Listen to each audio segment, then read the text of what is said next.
When a race has existed since 1929, you wonder what more is there left to see? What new event could we possibly witness? And then comes a day like yesterday, an hour of supreme driving to make you fall in love with Formula One all over again. And now it's time for one of the most prestigious events in all of sport. Good afternoon and welcome to the Monaco Grand Prix. It is officially round 7 of the Formula One World Championship. Famous circuit, 3.3 kilometres, 2 miles, and the highest lap count of the year due to the shorter circuit. 19 turns, all with names, all with events that you may well recall. They begin at Saint-Devote, and that's where we will begin the action zones. This is Max Verstappen, the first time he came to the Principality, proving you can overtake into turn number 1. He's had it since his very first season. Forgotten that one. Great move to the inside. This is Schumacher and Wirtz back in 1998 at the hairpin, banging wheels, getting elbows out. Wirtz refusing to give it up. That would eventually damage both cars. Wirtz had a huge crash after that moment. And this is Ayrton Senna in a move to the inside of Roberto Moreno, taking the place at the Rascasse. The compounds today, the softest in the range. You'd expect nothing less. The soft is not lasting very long at all. It's a huge gamble if you go on that tyre at the start. The preferred tyre is the medium for the launch benefit. The hard tyre is your safest bet across the board. Phenomenal live pictures of the Principality as we take you through the grid for the Grand Prix. At the back of the field, Sergio Perez crashed here for the 3rd time in his Formula One career. He's next to Zhou Guanyu. Then, for 150 times in Formula One, we welcome Haas to the grid. Kevin Magnussen is next to Hulkenberg. It's 15th for Valtteri Bottas. Logan Sargent in P16 for his first Monaco Grand Prix. Lance Stroll has never made Q3 here. He goes from 14th on the grid. Alex Albon's best Williams start since 2018 for the team. Then it's Nick de Vries with his best start for AlphaTauri. He's next to the rookie Oscar Piastri. Then Lando Norris, who is impeded by Charles Leclerc. Yuki Tsunoda in Q3 for the first time here. Then it is George Russell in 8th position. He is next to Pierre Gasly, P7. Charles Leclerc hit with that 3-place penalty for impeding. He falls down to 6th position. Hamilton in 5th. And then it is Sainz next to Ocon, one of the stars of qualifying. What a performance, though, the front row put on. Okay, Lando, a mix of medium and hard starters. On medium, Verstappen, Ocon, Hamilton, Tsunoda in front of you. Behind, De Vries, Albon, Sargent, and the back of the grid, Hulkenberg and Perez. On a hard, Alonso, Sainz, Leclerc, Gasly, Russell in front of you. Behind you, Oscar, Stroll, Bottas, and Magnussen.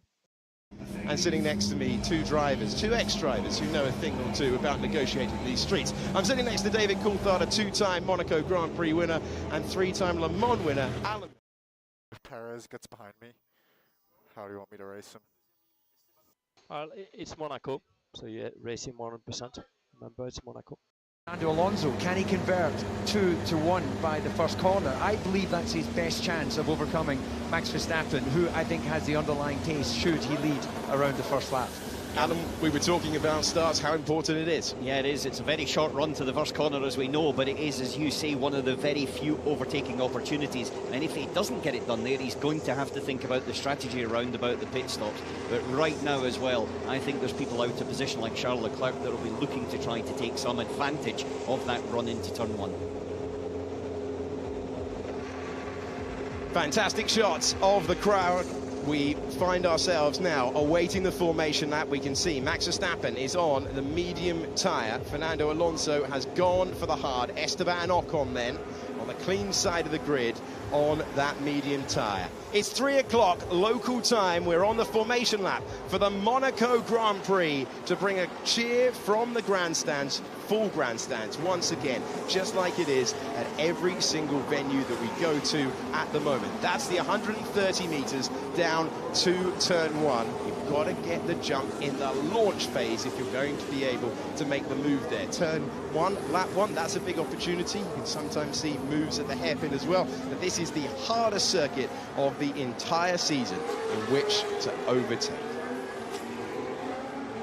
And for the first time, we're able to bring you these phenomenal heli shots of a venue that we know really well, but brand new shots and visuals this year, thanks to the coverage being provided. Prince Albert personally signing off the helicopter being able to fly around the Principality, and we are getting some cinematic shots as a result. Yeah, I think it really helps put people at home, not in the cockpit, of course, but it gives you an idea of just how much this racetrack snakes and winds its way around the iconic sites like the casino and down through the what was called the Lowe's hairpin. I think we just call it the hairpin nowadays, don't we? I'll call it whatever you're calling it, Alex, but it truly is a special place.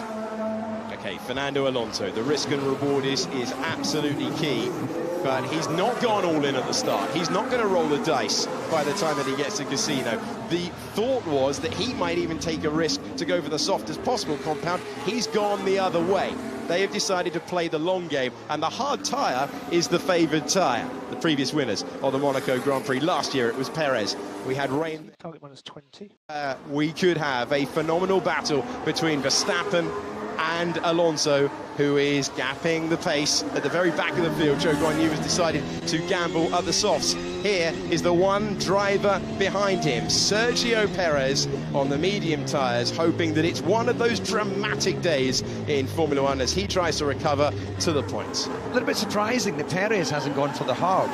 You know, if it's good enough for Alonso in second, you would have thought Perez, you just got to play that longer game and try and see where the gaps open up for him to get a pit stop. Try to push turn 12. -3 on target.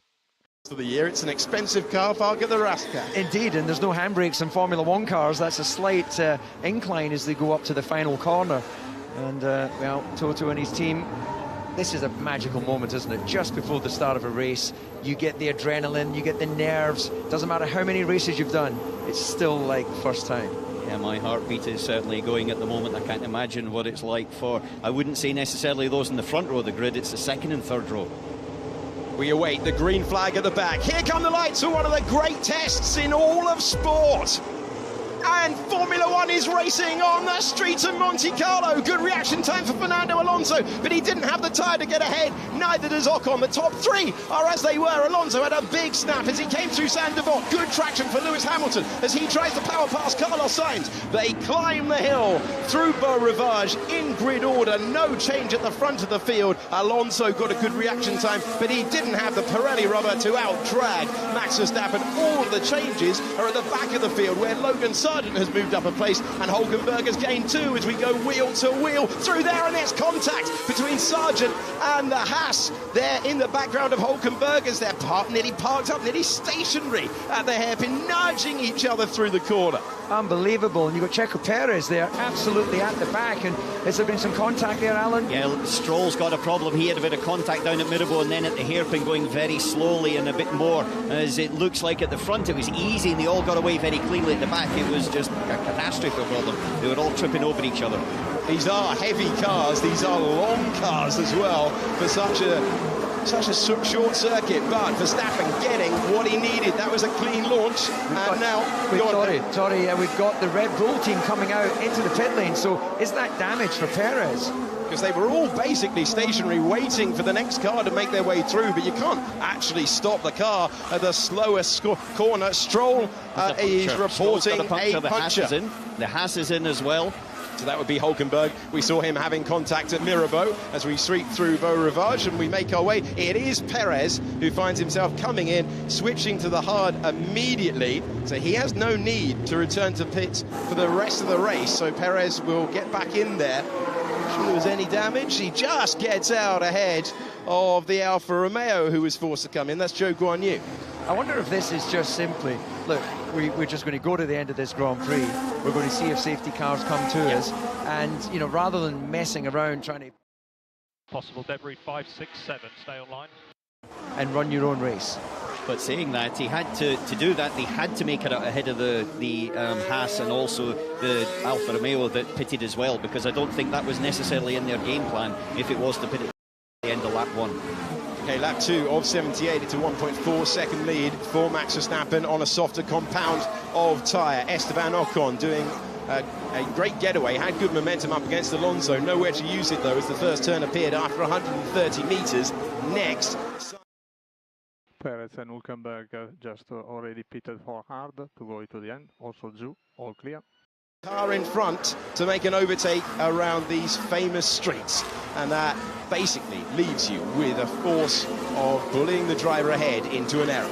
I think Lewis Hamilton, just finding his feet early in this race, the fact he's being hassled by a Ferrari on harder tyres will not make him feel particularly comfortable, because he'll know he has to pit earlier on the normal conditions, being on the medium. Yeah, David, it was one of the things that we saw on Friday as well, was that the Ferrari was actually very strong on hard tyres. It was able to switch them on early, and it was actually a very, very good pace. And Fred Vasseur, I think he was more relaxed than what I would have expected, certainly listening to his interview earlier on, and confident as well. George Russell has been noted by race control for the incorrect starting location. We have seen Ocon and Alonso penalised for not being lined up properly on the grid so far this year. Could be 5-second penalty coming his way. Let's go back to the start of the race. Well, my eyes aren't good enough to be able to spot whether George was well out of position, but it was pretty much grid order as they ran down into the first corner. A big element of caution from all the drivers, playing the long game, of course. Hamilton had a little sneak to try and see if he could get alongside the Ferrari as he was going up the hill, but then had to back out of it.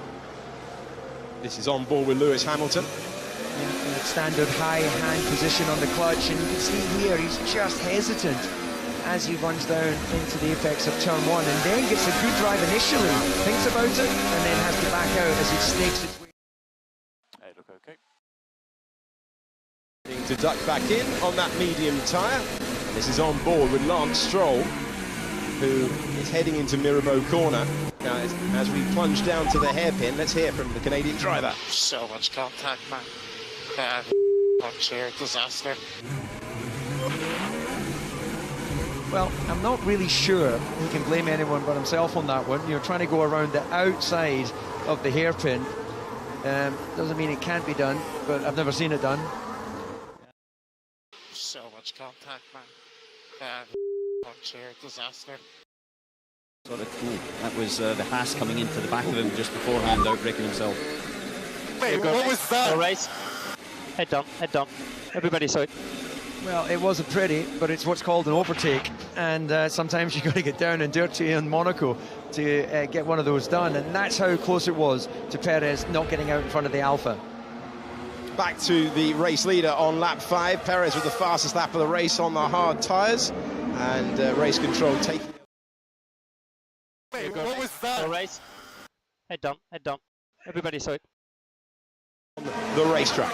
Yeah, now the incident there is actually going to come up, and he's got a 5-second penalty for that. So Hülkenberg is sitting there with a 5-second penalty right now, though he's last because he was one of the ones that came into the pits. But getting out ahead of them, Perez has now done the fastest lap, as you say, and he's 3.5 seconds quicker than the people up ahead of him. So you're thinking 3.5 seconds quicker than the people up ahead. How on earth is that possible? Well, this is a race where the drivers try to limit the pace to look after their tyres. You're not seeing the same thing that you saw in qualifying, where the drivers are pushing to the very extremity of the circuit. They're putting it all on the line. They are considering their Pirelli rubber and looking after it. If you're on the medium tyre, you're trying to extend that stint. If you're on the hard tyre, you can push a little bit more, but that tyre's got to go a long way into our 78 laps. We're expecting it to be, without weather intervention, a one-stop Grand Prix. There's a shock. Yeah, that's the driver's eye.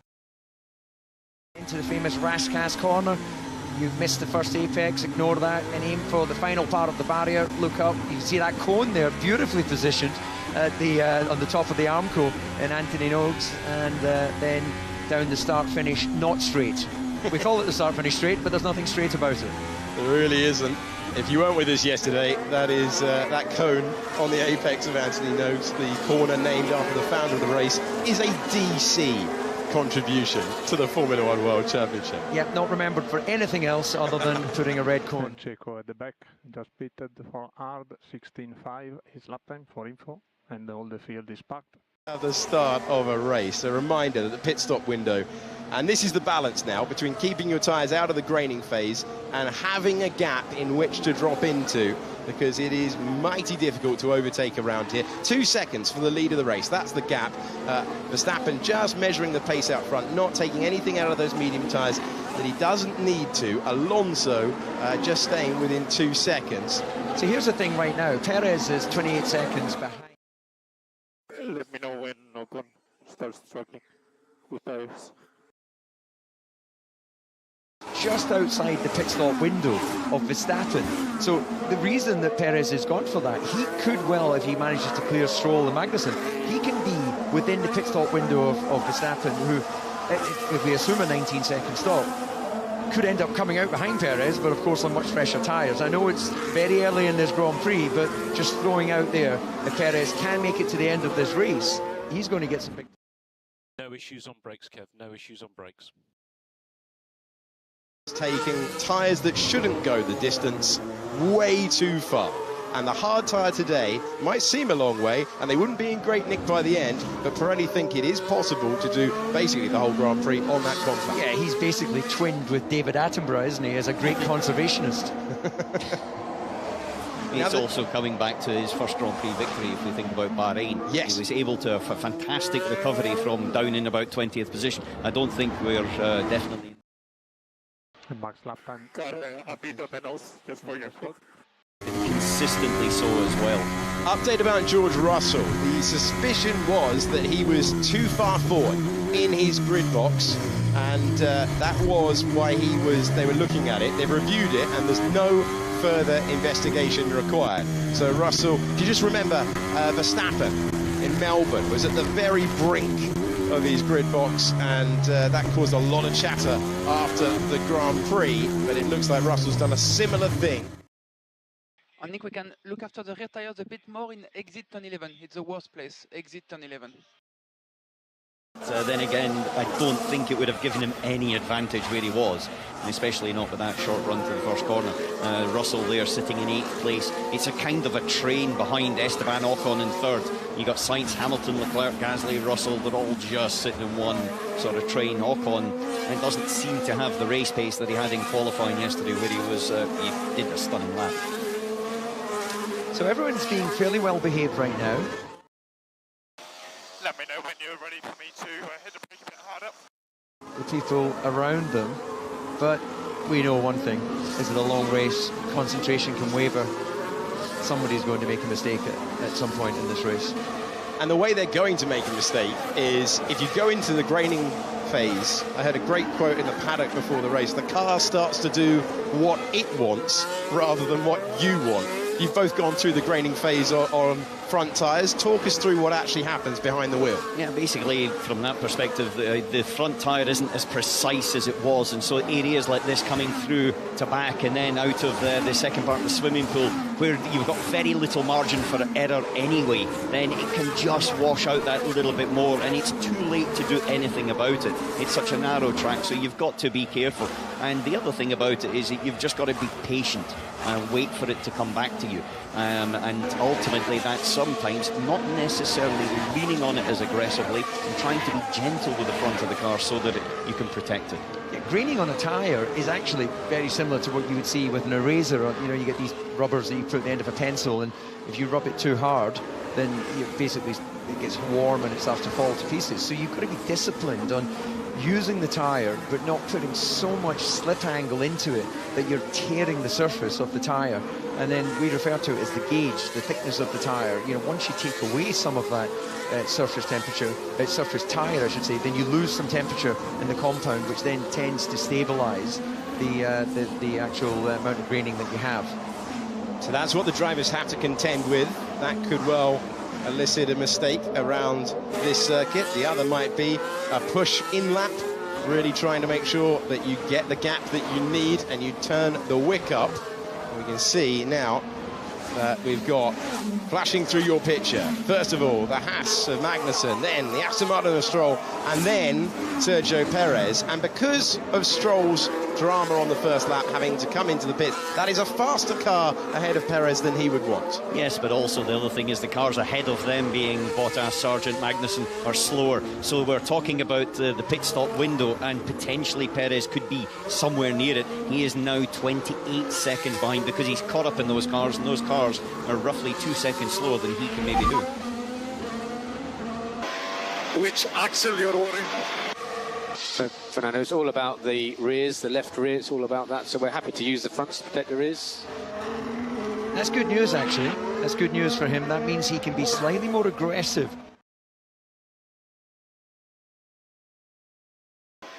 Which axle you're wearing? So, Fernando, it's all about the rears, the left rear, it's all about that. So we're happy to use the fronts to protect the rears. That means that he can be aggressive as he throws the car into the hairpin, for instance, and not worry about using the front tyre to slow the car down, effectively scrubbing the tyre across the surface, because the team are telling him that all the temperatures and all the indications from the data they have is it's the rear that he needs to protect. So Alonso working with the team. Alonso immediately casting off the disappointment of not taking his first pole since 2012 yesterday, missing out by less than a tenth of a second, immediately onto the team, who he has clicked with since day one. He's been all smiles at the launch, probably the wind tunnel numbers that he was seeing when he was visiting the factory, but he's just working well with that Silverstone-based team. Aston Martin with a new factory coming this year with a wind tunnel, brand new state-of-the-art wind tunnel coming online. That's going to allow the team to chase even more performance. And Alonso working well. People are graining on the medium. From the race lead, but Sainz has begun now to put the pressure on Ocon. Can he force an error from one of the stars of qualifying? Push him to his tires. Whoa, he's nearly into the back of him, and he damages the front wing. Carlos Sainz talking about pushing Ocon into damaging the tyres, and he's into the back of the Alpine driver to ruin his race. Yeah, that was, let's hope that that radio message was from earlier and not as he was crashing into the back of them. They tend to be slightly delayed. Let's push him to his tires. And then, unfortunately, running into the back of Ocon. Now, that could have punctured Ocon's rear, but he seems to have got away with it. He was very fortunate there. Here's the radio. He felt really early, check that on wing. Broken front wing. Stay out for a moment. No damage. It's okay. He wants to stay out. Will he be allowed to stay out? Yeah, he can stay out until the front wing end plate's gone, so that's debris on the track. If this was America, they'd throw a safety car. So quick update, so Sainz has some front wing damage. He touched with Esteban. The thing though is his performance, because that's going to be hurting the tyre. We're only on lap 11, and so from that point of view the tyre is definitely going to take a harder time now as it understeers through there, because ultimately that wing end plate's there for a reason. It helps the front. If that was loose on the car, he would have been mandated by race control, the black and orange flag, to come into the pits and change the front wing. I wonder if Ferrari now stand down the pit crew that are opposite our commentary box and say it's worth just... Okay, mate, there's a yellow flag after turn 1, could be debris. I need to know the damage. How much later? We are checking. I think he moved a bit late on the braking, to be honest. Copy that. Try your best. Okay, Carlos, I think when you review it, you may judge that he didn't move too late. But anyway, the Ferrari team are now heading back into their pit box. They've taken the medium tyres that they were going to put on him away, and they put that new wing back on the rack. He just doesn't... To go over the debris before turn 3, just check the tires, please. Yeah, we're looking at it. He comes into the pits now. That is why Ferrari are telling him to stay out there, to live with it. He was telling the team as well, and that is why they're not bringing the Ferrari in, despite the fact there's damage, and he goes from harrying Ocon to being caught now by Hamilton and his teammate Charles Leclerc, who are closing in this tight battle for P3. Maybe puncture on the left, right. Fernando Alonso reporting maybe a puncture in the... Maybe puncture on the left, right. All looks okay. On the front. All okay. All okay. Race controller investigating whether Sainz and Ocon and causing a collision. Will that be a penalty for Sainz? But Alonso is not happy with the feel of the car. The car has gone up from 3 seconds to 5 seconds at the front. He's 1 second a lap slower on the last lap, Fernando Alonso. Did you have some contact, Fernando? Did you have some contact, Fernando? Negative. Yeah. Everything's looking okay here, Fernando. Everything looking okay? It's not a puncture because they have tyre pressure sensors in the rim, but it must be something else in the actual steering system. Yeah, well, if he's thinking he's got a puncture there, it could be a crossweight, in that when he's braking, he's feeling like he's not got as much load balance in the front axle. We've not seen him lock up, so it's unlikely to be that. You know, could it be a mechanical issue? Unlikely for Fernando to call it a sensation of a puncture if it was mechanical. He's a very experienced driver, so it may well just be this day in history how that hard tyre is evolving on the tarmac. Well, there was a little bit of debris down at the Nouvelle chicane. We're not sure if that cleared. Of course, we did have the end plate of the Ferrari ripped off after this contact. You're going to see it from a different angle now. This is Sainz into the back of Ocon. No, it was late, and there was no way he was ever going to make it down the inside. Yeah, I agree. Are we a little bit stuck here or not? As I'm concerned, he turned a little bit early, David, but it was his prerogative, because it wasn't as if Sainz was alongside or had even his nose alongside. Yeah, that's it. There was no space for both of us there, so... Yeah, copy that. Yeah, Esteban pretty comfortable, and now we find out where that front wing end plate detached itself on the rise up to Casino Square. And Hamilton hitting it. Yep, drove over them. As did... There was no space for both of us there, so... Yeah, copy that. And Sergio Perez really paying for his qualifying error. He is being restricted to the pace of Logan Sargent, 15th place driver at the head of this train. Then comes Magnussen, then comes Stroll, then comes Perez, winner of the Grand Prix here last year. But his second crash in qualifying in 2 years has meant that he is studying the rear of that Aston Martin. It's incredible just how quickly that's backed him away. Perez. I'm trying to save tyre as much as possible now, but let me know if when I need to push it.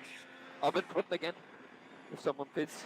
Well, unfortunately, this is part of Monte Carlo. When the car in front can run much slower, there just really is so limited opportunities to overtake. And again, this is a DRS train as well. Alonso is still not happy with the pace in that Aston Martin. The gap that was 3 seconds has now come out to 6.1, and he was 0.4 of a second around slower than Verstappen. Joe, on tyres, we need another step, turn 18 and turn 19. 18 and 19. It's still able to pull away from Ocon behind him. So some medium runners complaining of graining now. Oh, I was hoping for something a bit more exciting than that, but yeah, well, the medium is always going to be more susceptible to graining than the hard, and George Russell is on that hard tyre. And just looking at how now the field has spread out, Verstappen is 20. So some medium runners complaining of graining now. He needed to make an earlier stop and not find himself in a whole bunch of traffic. It's a black and white warning flag for Carlos Sainz, but no penalty for causing a collision. The black and white warning flag for driving standards is basically a yellow card. It's basically a warning that says do it again and you're going to get a penalty, but they did not penalise him with a time penalty, which you can see from the gaps. He's only 1.7 seconds ahead of Lewis Hamilton, so Sainz getting away with that one. A little bit surprised, given it's Magnussen that's behind Sargent, that, you know, Magnussen's not shy about having a go. I'm surprised he hasn't launched it down the inside.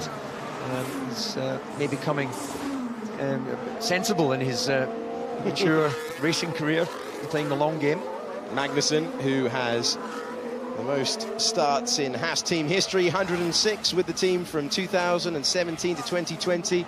Then they dropped him, a bit awkward, and then brought him back under strange circumstances at the start of last year, and he repaid them with their first ever Formula One pole position.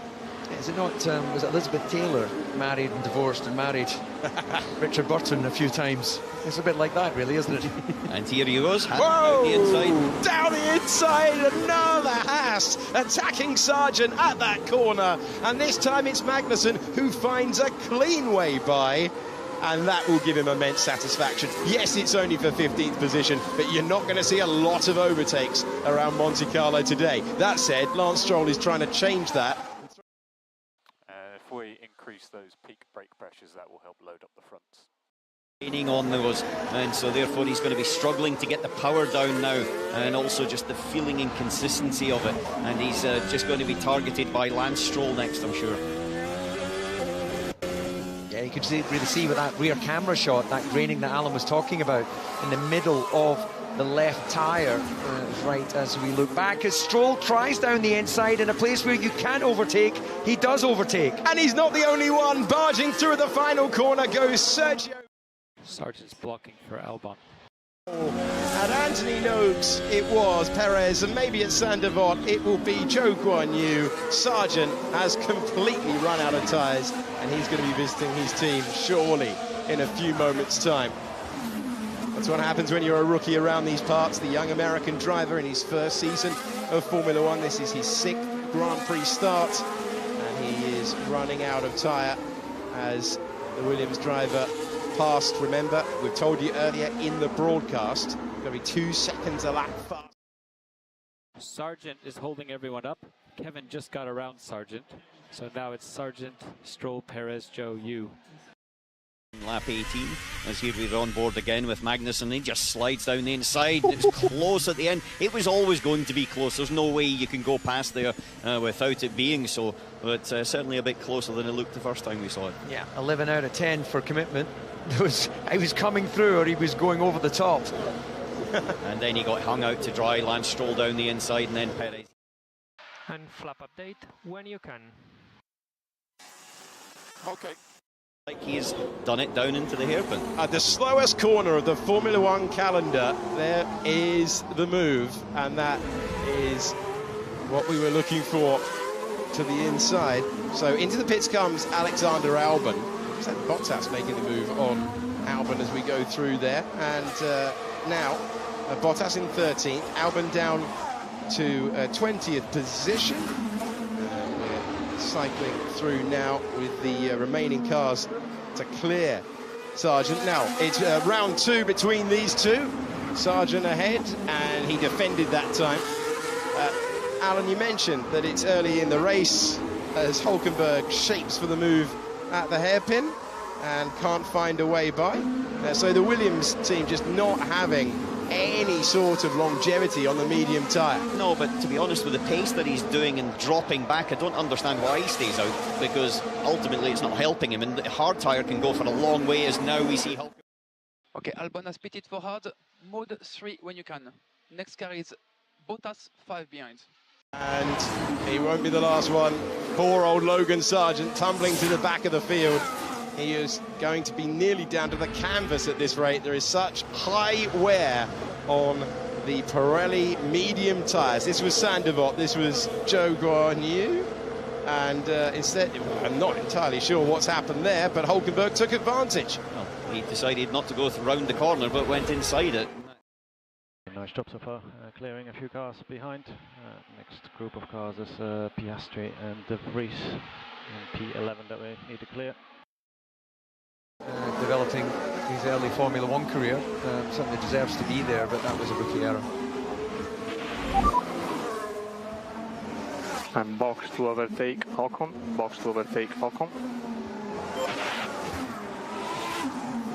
Well, that sounds like it must be a bluff, because that's such an obvious statement, but saying that, Ferrari are out in the pit. And box to overtake Ocon, box to overtake Ocon. They're on the hard tyres. But it just shows the inherent actual performance of the Ferrari. Without the end plate, he can still quite easily keep up with Ocon. And so in that respect, if he's able to do that, they can still try to do an undercut or an overcut. Yeah, I think they were trying to force Ocon into covering, and then he would stay out. Sainz has a piece of wing hanging, no? So Ocon's trying the appeal to the umpire there. He's Sainz has a piece of wing hanging, no? have to come into the pits and change that front wing, but that's not the case. Logan Sargent's miserable tour of Monaco is over on the medium tyre. He will be delighted to fit the hard rubber. He has just come into the pits with the Williams, for whatever reason, tearing through that yellow-walled medium tyre, and they were getting serious degradation on the tyre that our race leader is using. He's now 9.3 seconds ahead and not suffering anywhere near the same issues. Tsunoda in the points as well, as is Norris. The battle for fifth, Hamilton and Leclerc. Yeah, but now Verstappen has got a 24-second advantage over Ocon, so he can actually pit and come back out into second position. So it's quite a clear position now for Verstappen. So that option is there when he feels that the tyres are getting away from him. The estimation for the time that the medium runners would come in was lap 30. It is worth noting the track temperature's at 39 degrees. May be affecting things. Which is the coldest we have had at any time over the Grand Prix weekend so far. Yeah, temperature 25, but it's that crucial track temperature, which is unlike the last couple of days. Huge heat on track yesterday, and Verstappen responding, probably noting, the Red Bull team noting the gap they now have over Ocon, and he's now put in a first sector time, best of the entire Grand Prix so far, and it is 0.3 of a second ahead of what Alonso was able to do. The majority of that first sector, though, is the big long pull uphill from Saint-Devote, and with less fuel weight in the car now as they're burning that off. I mean, I'm getting these brake warnings every lap at the moment.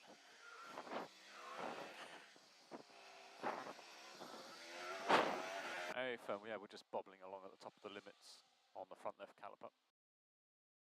All day long, but you feel it, Alan, don't you? And you see it on lap time. Well, you see it with the agility of the car, how it reacts over the front, but also how it affects the tyre. We're talking about the graining earlier on. When you've got more weight in the car, it's more momentum to stop and to accelerate and move around, and the tyre has to take that extra load and force. But certainly right now, Max Verstappen's just done his fastest lap of the race. So that medium tyre for him, as well as the car getting lighter, it's still sticking in there. It's holding its performance. What a contrast between the two Red Bulls, separated by 14 points in the Formula One World Championship for drivers. Verstappen clearly in the lead, building the gap that he needs to make a clean pit stop, to bolt on the hard tyres and to exit ahead of all in the field but one car. And meanwhile, Perez restricted to the gaggle of cars ahead. How are your tyres? Oh, good.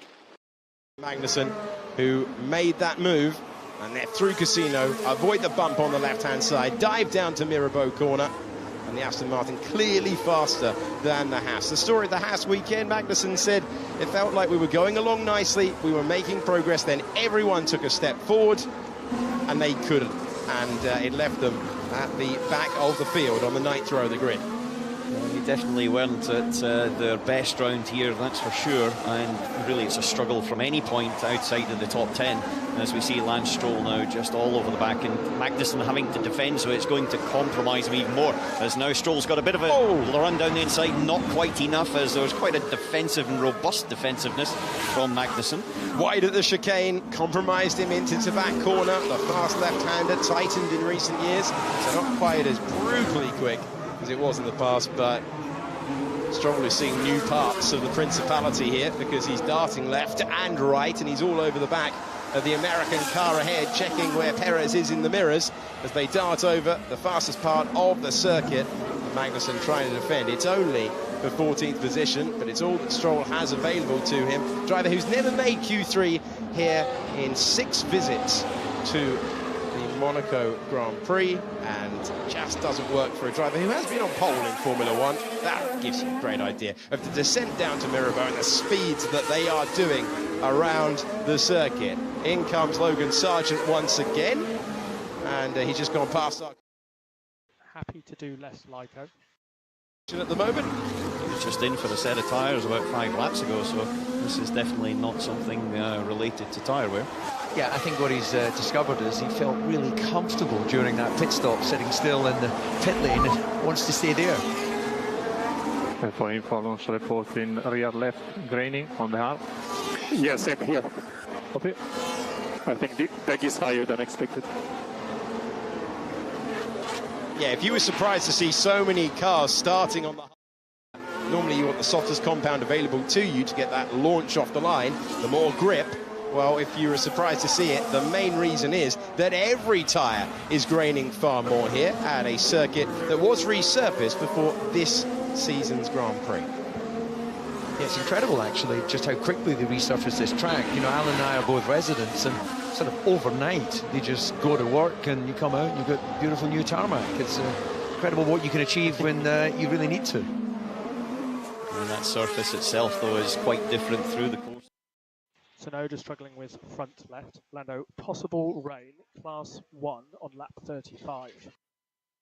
Fuel. So this will be less of an issue when they switch after the pit stop onto their next set of tyres, especially for those runners that have gone from the medium to the hard.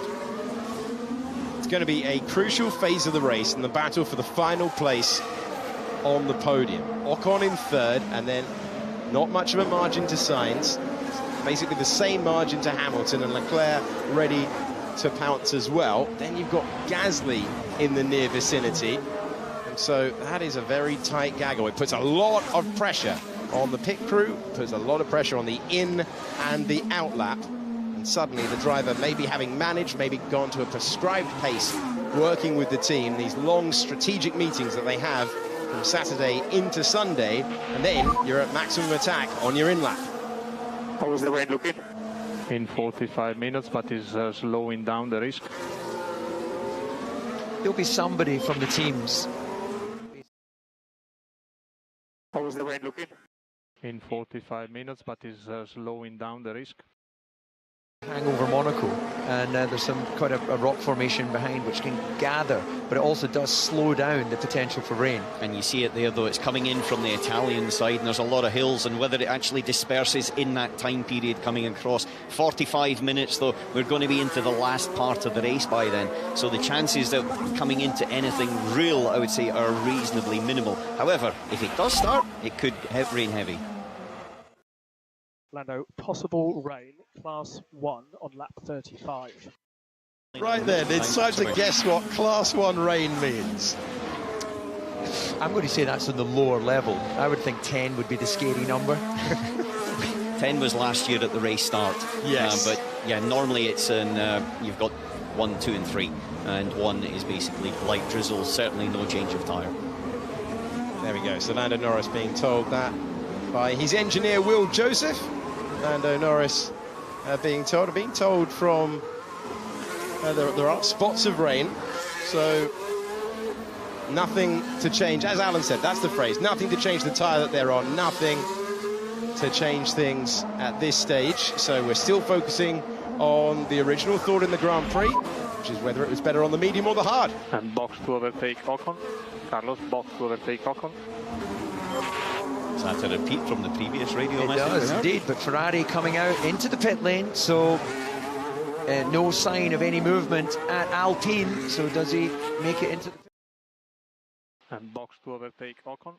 Carlos, box to overtake Ocon.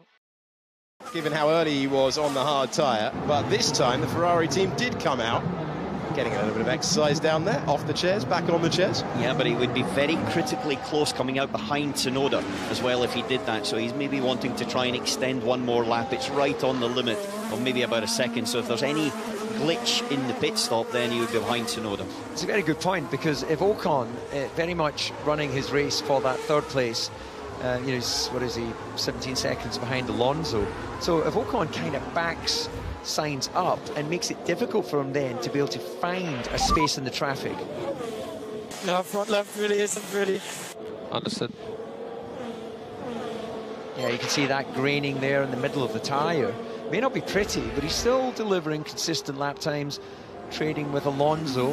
That gap is just under 12 seconds. Any intervention from the safety car could change things here. No, front left really isn't really. Understood. Much bigger benefit. It's only 12 seconds loss in the pits if you do so under a virtual or full safety car. So tyres in non-optimal conditions. Drivers still having to push on. The wall's close everywhere around this configuration. We're going to lose a lot of time in this traffic, I think. Yep, understood.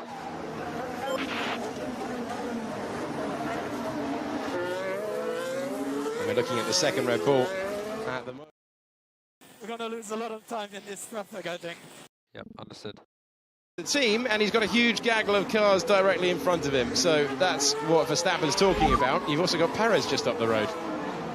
Tell me when you want maximum pace. Yeah, we'll do. Keep what you're doing for now, please. Ferrari are getting frustrated behind. Keep it up.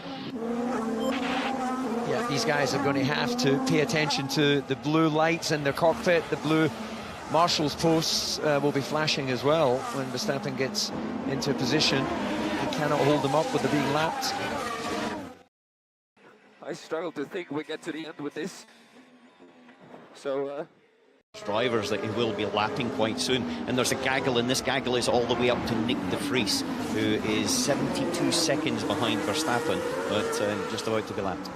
Yeah, that's going to be sobering for Perez if he's getting lapped by his teammate, which is going to happen. So all of these guys are definitely going to cost Verstappen time. There's a risk of rain towards the end of the race. People might be trying to hang on for that. Perez in a world of pain. There's a risk of rain towards the end of the race. People might be trying to hang on for that. They was going to look like. Yeah, but also for Max Verstappen, we had a wee shot there of him, big understeer, the car just didn't link in. The more that he's actually in dirty air from other cars, even if he's 2 seconds behind, that means that that tyre's going to have to work that little bit harder than it normally would. And sometimes around this circuit, certainly up the hill through Casino Square, even if you want to get out of the way, sometimes it is hard rather, to get out of the way for a couple of corners. And Verstappen, a lot of understeer creeping in. All speeds, but also traction getting very poor. About to lap Perez. Yeah, this is an opportunity for Perez. If he times it nicely where he lets Max get past, then he should be able to try and follow him through when the next car up the road, which is Stroll, is going to have to move because of blue flags, and that could be a chance for Perez to follow Verstappen through. Just keep an eye on those lap times. We had 16.9 from Alonso last time around, 18.1 for Verstappen, so Alonso's taken the gap down to just over 9 seconds. He's taken 3 seconds. He's really taking advantage of the situation and hoping that he won't get the same traffic. It's down even further. It's down to 8.6 now on this lap, but Verstappen going through the pain at the moment.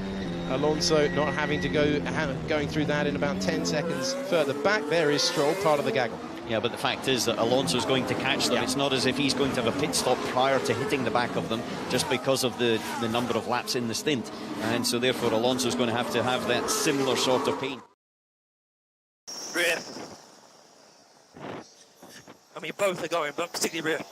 Bavaria, but again, fastest in the first sector for Alonso as he popped a nice new purple lap time up there. And you've also got the problem if you're Max Verstappen. These cars ahead are fighting for track position. We've seen this battle going on for a while now between Magnussen and Stroll. All the while it's going on, and he's going to try and get past Perez. Yeah, but another factor is now Verstappen is he's in that position where he is going.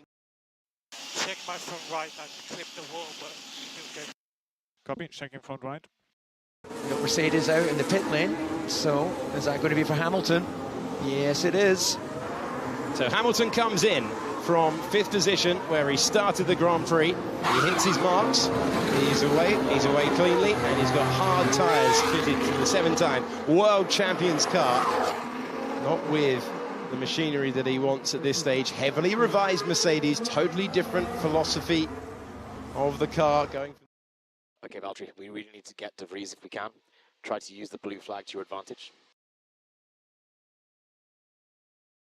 Charles Leclerc has around this circuit is often thrilling to watch. He's trying to get ahead of Lewis Hamilton and then clear up to 5th position. So the cars have now switched, and that's the moment where Sergio Perez finds himself, and real disappointment for him. So Perez finds himself ahead of Stroll, and he's fought his way by, doing exactly what you advised him to do, David. Yeah, we haven't seen that as yet, as they were covering the Hamilton pit stop, but I'm pretty sure that would have been Perez following Verstappen through and taking advantage over Stroll. So he lets his teammate by and tries to immediately delete that memory, tucks into the wheel tracks, and then back to ahead of Stroll as well. Esteban Ocon is into the pits. He's hitting his mark on the medium tyres. We say goodbye to them. It's slow, and that could cost him. That could cost Esteban Ocon a crucial moment in the race. That was not the time for a 4.2 second stop. Now Ferrari have to react. So stay with Max. And react to ensure that he can take advantage of that slow stop by Ocon. Yeah, and I think we can safely assume Sainz is not going to take a new front wing at his stop, otherwise that loses him any chance of getting a podium. At the end of the day, his battle is to get the third place on the podium. It's not for first or second, and he's quick anyway, as we see Stroll moving out of the way. And this through goes one Red Bull, through goes another Red Bull. Perez off the road, he feels that he was squeezed, and he throws the elbow. Wheel-to-wheel contact between Stroll and Perez. I think Perez needs to give that back. He jumps across, he throws the elbow to the fence. Yeah, we saw that. What the f with that? He's not allowed. I think he's going to be asked by the team in a few moments' time to give that back, now that the world has seen that replay. Yeah, look, there was contact for sure, but I don't think Stroll was locked up and sliding into the side of him. It was a case of Checo trying to go around the outside and, you know, hustle the position as we have Ferrari, Sainz into the pit lane. So Carlos Sainz makes it into the pits. Huge pressure moment for... It's to push me off. Yeah, we saw that. What the f with that? He's not allowed. His way around the 19th and final corner. It's Verstappen in the lead, then it's Alonso, and now Sainz is going to try and jump out. Can he do so? It's going to be tight across the line. Ocon's given it absolutely everything, and Ocon manages to stay ahead. Yeah, mate, it's almost undrivable now in the chicanes. Understood, Max. If we pit now, we fall behind Fernando. I'm sure you understand the situation. Yeah, they've got to try and... Yeah, mate, it's almost undrivable now in the chicanes. Understood, Max. If we pit now, we fall behind Fernando. I'm sure you understand the situation. This lap of the race so far, not a surprise on the new tyre, and also he's got clear space, but he's going to be in the back of Ocon quite soon as well. We're starting to see the Red Bull garage ahead of our commentary box. There's starting to be a bit of movement, there's some helmets going on. They're definitely being put on action stations. Alonso has now caught the lap traffic that Max Verstappen has had to negotiate. Okay, Lance, it was very clear to us. The stewards are investigating. It's under investigation.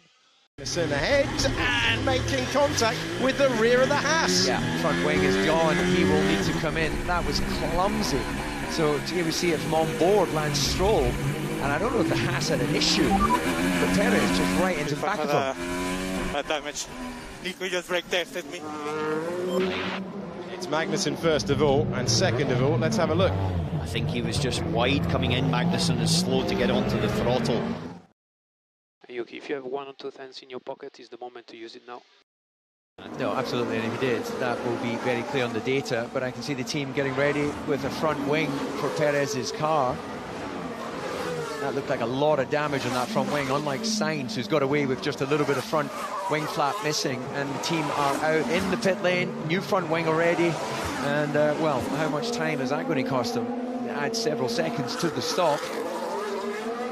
And it is turning into a weekend to forget for Sergio Perez, who hits his marks, receives his front wing, and it was pure jubilation here 1 year ago.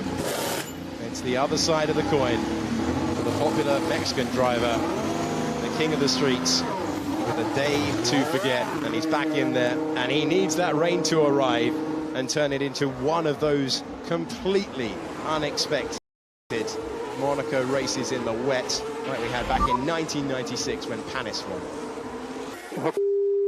Exactly what I talked about. Exactly what I talked about. Slow intro. Front left is struggling a little. Hamilton 1 second behind. I don't care about Hamilton. I was weak. Carlos Sainz Jr. is absolutely fuming with Ferrari's strategy. He is not happy that he's lost his best overtaking opportunity against Esteban Ocon. I think that gives us an insight to the mood within that engineering office. Yep, they were looking backwards, as in protecting the position behind as opposed to the attacking position forward. And certainly for Sainz, This is getting frustrating. It's so slow. Slowly as he let his teammate past. Alonso's now in the middle of that traffic that we saw before. He's got Magnussen and Bottas just up ahead of him to clear as well. The gap 7.4 between Alonso and Verstappen. Here's a thought as well. Perez running in the back of that Haas. there would have been a thought from the Red Bull engineers and the strategists. You know, Perez could just be a little bit awkward, allowing Alonso to get through the traffic, but then he ran into the back of the Haas and eliminated that opportunity. What is Charles' pace? Charles lap 17.5. What is Charles' pace? Charles lap 17.5 in free air. I was doing 65. On the radio, and it led to the awkward double stacking moment where it was the angriest we've ever heard Charles Leclerc on the radio, because he lost his chance of winning his home race. 1 year later, operationally, questions posed for Ferrari. Charles Leclerc not told of Lando Norris directly behind him in the tunnel yesterday. Carlos Sainz openly, he knows the world is hearing that radio. So it's currently 42 laps to go. Potential risk of rain with about 20 laps to go. So that level 1 rain that we heard there was quite a wee while. In fact, it was 9 laps ago, should be now, but it looks to have dissipated as there's a collision. That's close! Stroll into the back of Magnussen, and that very nearly changed the complexion of the entire Grand Prix, because that was centimetres away from sending the Haas into the wall. Yeah, very little chance to try to overtake into the final corner. We only saw the end of it. Didn't see what caused the beginning of that opportunity, but it was always going to be a closing gap into there, because ultimately there's only one line through. Stroll's reporting that he's got damage. It's not easy to overtake around here. We are seeing a brawl for the lower positions. That very nearly ruined the race of everyone who stopped, because those who would have come in under a virtual safety car or safety car would have got an enormous benefit in terms of time. Yeah, I actually, from our commentary box position, we can see just between Rascasse and that final corner. And when I saw the Aston going for a gap, I actually assumed it was Alonso lapping some of the traffic. I didn't realise it was Stroll trying to take the position from the Haas. Talking of the job that Fernando Alonso was going to do to try and get through. It was 10 seconds originally when Max Verstappen came up against the traffic. Alonso's filtering through most of it now. Just got a couple of cars between him and Verstappen. Obviously a big gap on the timing page, but Alonso has had an easier time of it through the traffic than Verstappen, who was obviously being extremely cautious, because this is a chance to win the most famous race of them all on the Formula 1 calendar. Not only that, chance for a huge swing in the points in the Formula 1 World Championship. And if you go to races where there are long straights and the aero efficiency of the Red Bull is able to tell, that could be so important. We're going to get a replay. I don't think there was really much of a gap there, David. No, that was definitely very, very optimistic, and yet there is a little clip. He's damaged a little bit in the front wing end plate, but again, nothing like Carlos Sainz, and that shouldn't affect his performance. Just go back on the point that we were making. At the other races, if Red Bull was superior, then even if Perez has a shocker, he's only going to lose 8 points. That's the swing that can be. When you put it in the wall at Monaco, it's looking like at least 25 at the moment. Worth noting, Alonso has had a much happier time through the traffic on that hard tyre compared to Max Verstappen, who is taking a tyre further than they would ideally like to, but they're desperate to keep track position. Just looking at Leclerc and his times as well, he's sort of got a reasonable... Any signs of graining on any car on the hard? Only very small amounts later in the stint. Carlos Sainz and Lewis Hamilton at the moment if he pits, and so he's going to try and extend it as much as possible. Problem is that Hamilton and also Sainz, with those fresh tyres as well, are able to maintain a good pace. So Charles Leclerc continuing in third place. So there are two schools of thought out there.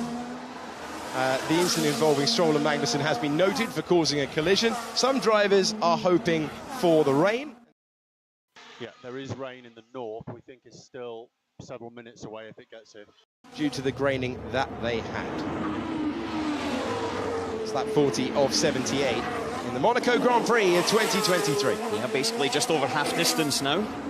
As we've gone through, Max Verstappen is, I would say, still reasonably comfortable. He's still popping in 1 minute 17 lows, 16 highs.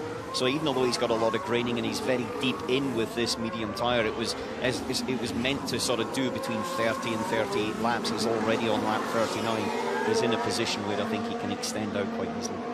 This is the Monaco Grand Prix. This is not the Weather Channel, I promise, but it could change everything. It could completely throw the order in the bin and we've had that order pretty consistently for lap 41, given that we've been looking at the battle for 14th place for quite a few laps now.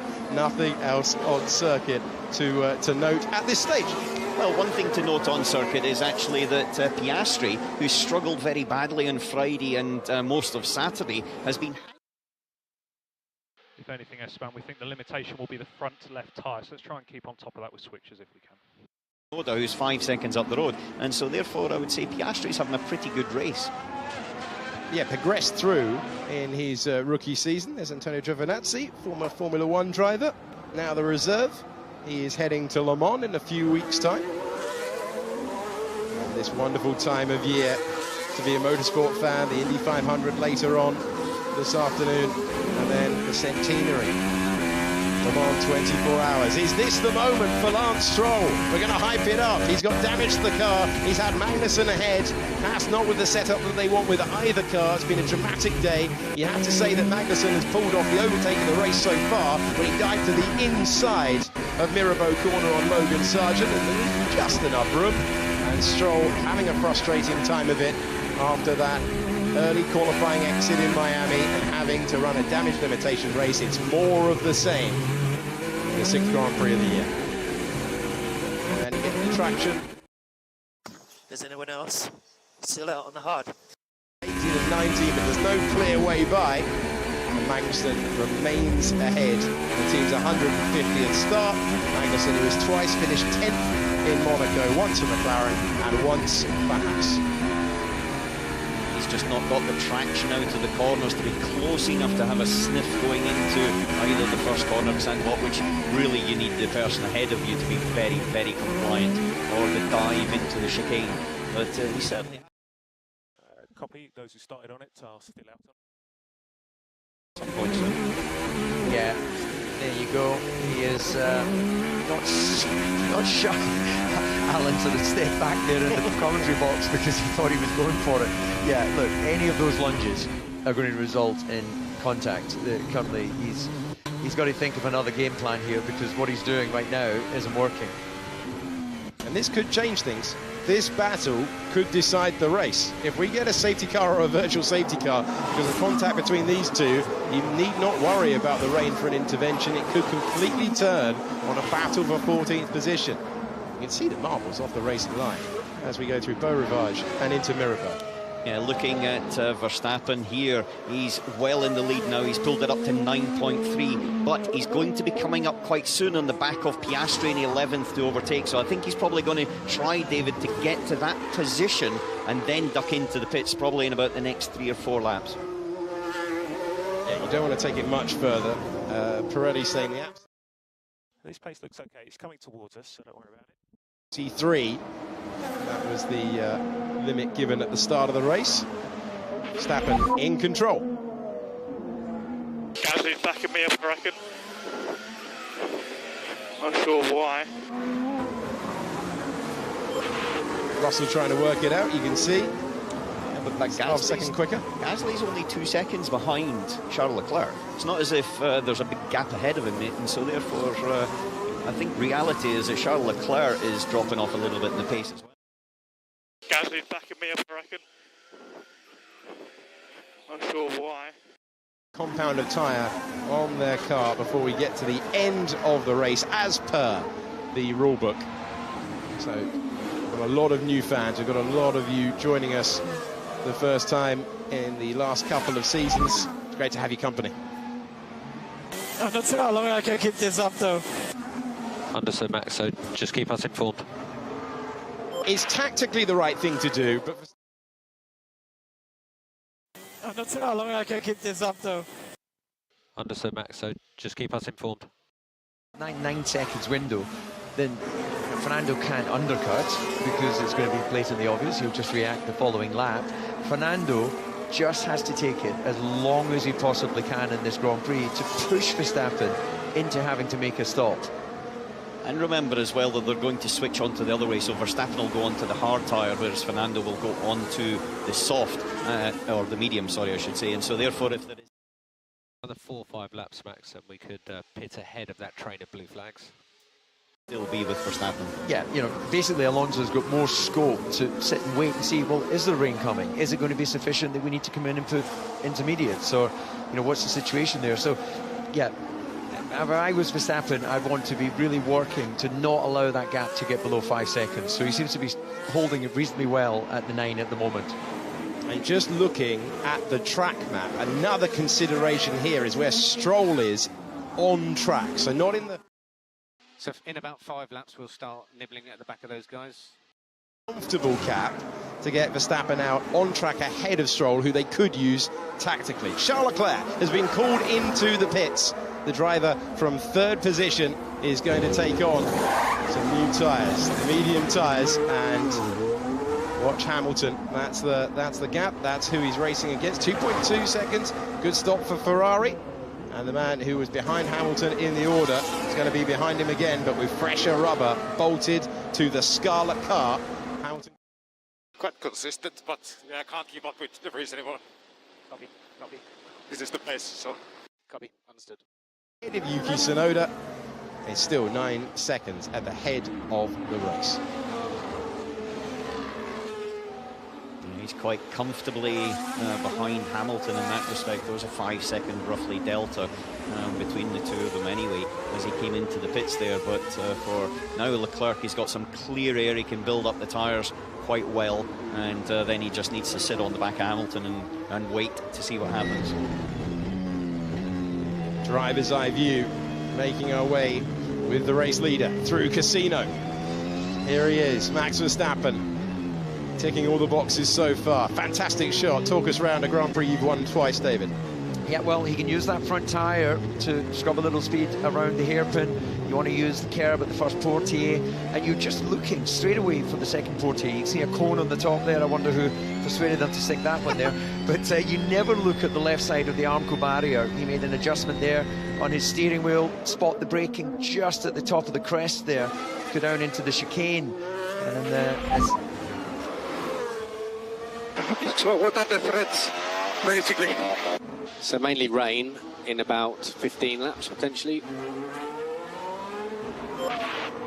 You could hear the intensity of Alonso on the team radio. All right, what are the threats? What are the problems here? What's going to cost me second in the Monaco Grand Prix? A race that he's won twice in the longest ever Formula One career, which belongs to him, both in terms of days and races. So what are the threats, basically? So mainly rain in about 15 laps, potentially. Up in the hills, tracking that, they don't rely purely on the actual radar itself to tell them, but looking at the wind speed, it's showing here, you know, just under a kilometre an hour. You probably need a bit more wind to push that rain up over the back of the hill. Otherwise, it does tend to build up. But if we are going to get rain, I think it's going to be very late on in the race. Yeah, when he said 15 laps, that would equal lap 60. All okay with safety car cups, no one else. All okay. And Alonso can stay out on that tyre. That's still within the bounds that Pirelli say you can run this tyre. They say you can do about 60 laps on the hard. That is not within the bounds of the medium for Verstappen. And therein lies the problem, and the only problem that Verstappen's got at the moment. Quite simply, Alonso can wait and see longer than the race leader. Everyone checking the radar. Stay with it. It yet could be a completely different outcome. Race. Yeah, and Verstappen is catching the back of Piastri, and then there's a 4.5-5 second gap up to Lando Norris. So within a lap, he will be overtaking Piastri as he dashes over the start and finish line as Fernando Alonso comes out of the last corner. Well, Alonso yesterday missing out on pole position, immediately on the radio to the team and saying, listen, compared to where you started last year, what a performance you have put together. They have made some key acquisitions. Oh, Piastri brushing the apex. Let's see, did he brush it? Okay, Valtteri, we're now looking at plan B. Confirm you're happy with that. Plan B. Monaco kiss there. No damage to the car, but just looking out the commentary box here, I'm seeing a lot of sunglasses going on the top of heads. Tells me that it is definitely getting grayer out there. It's Gasly into the pits. The driver who was ahead of Sainz and Hamilton. And George Russell was complaining that Gasly wasn't quite going fast enough for him. It's been a strong day, and Alpine needed a strong day. Internal discussions being aired in public, going from internal to external. Just seen a couple of peaks, but not too bad. Delivering this factory entry. Won this race in the past when they were known as Renault. There are some pockets of rain a few kilometres away from the track we're monitoring. They're going to try and keep Max Verstappen out as long as possible. You don't want to come in for a tyre stop and then have to come in for, you know, a wet or an inter. So they'll just try and hang it on. But right now, he's able to match step for step what Alonso's doing. It's not as if there's a real further drop-off. Joe, how is car balance? Question. It will play a bit of understeer mid-con and active sliding. Alan will confirm, dealing with high levels of graining on a tyre, it is really, really difficult not to make a mistake, not to lock up and get a flat spot, not to just ride over that graining towards the Armco. So although this looks like, you could almost call it a dominant race, I'm sure he's working really hard behind the wheel. Well, it certainly is a dominant race, there's no question about it, but you're right, especially around here, because as we know, there's no margin for error. You've got to spot it very much correctly in these areas that we're seeing. The beautiful overhead shot through Casino and then down into Mirabeau, where the camber of the road is a little bit going one direction, then you cross it to use it like a motorbike berm as it flicks into the Mirabeau and then down into the hairpin itself. Check in once again with Kevin Magnussen, the driver, in 14th position. A little bit more of a gap to Stroll. We're going to get a wall tap. Yes, we are. Let's see it trackside. Okay, Nick, heads up. We have a sail of rain developing around 10 minutes from the track. We keep an eye on it. That little love tap will have transmitted through the rear of the car, through the seat of his pants and through the steering wheel. Maybe drops of rain around turn 6 to turn 8. Turn 6 to turn 8 on this circuit. It's down near the hairpin and it's Portier. Yeah. Or turn 6 or turn 8, depending. Or alternatively, the closest area to Italy, which is... Maybe drops of rain around turn 6 to turn 8.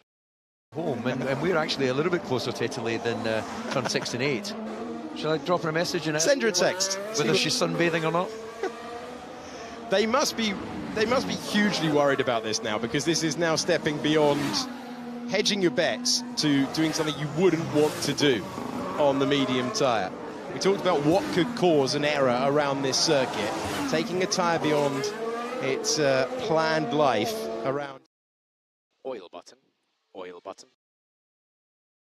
Earlier on this weekend, I should say, with driver's eye view as he goes across the line. He's on lap 51. Will we get the rain? Yeah, split in turn 3.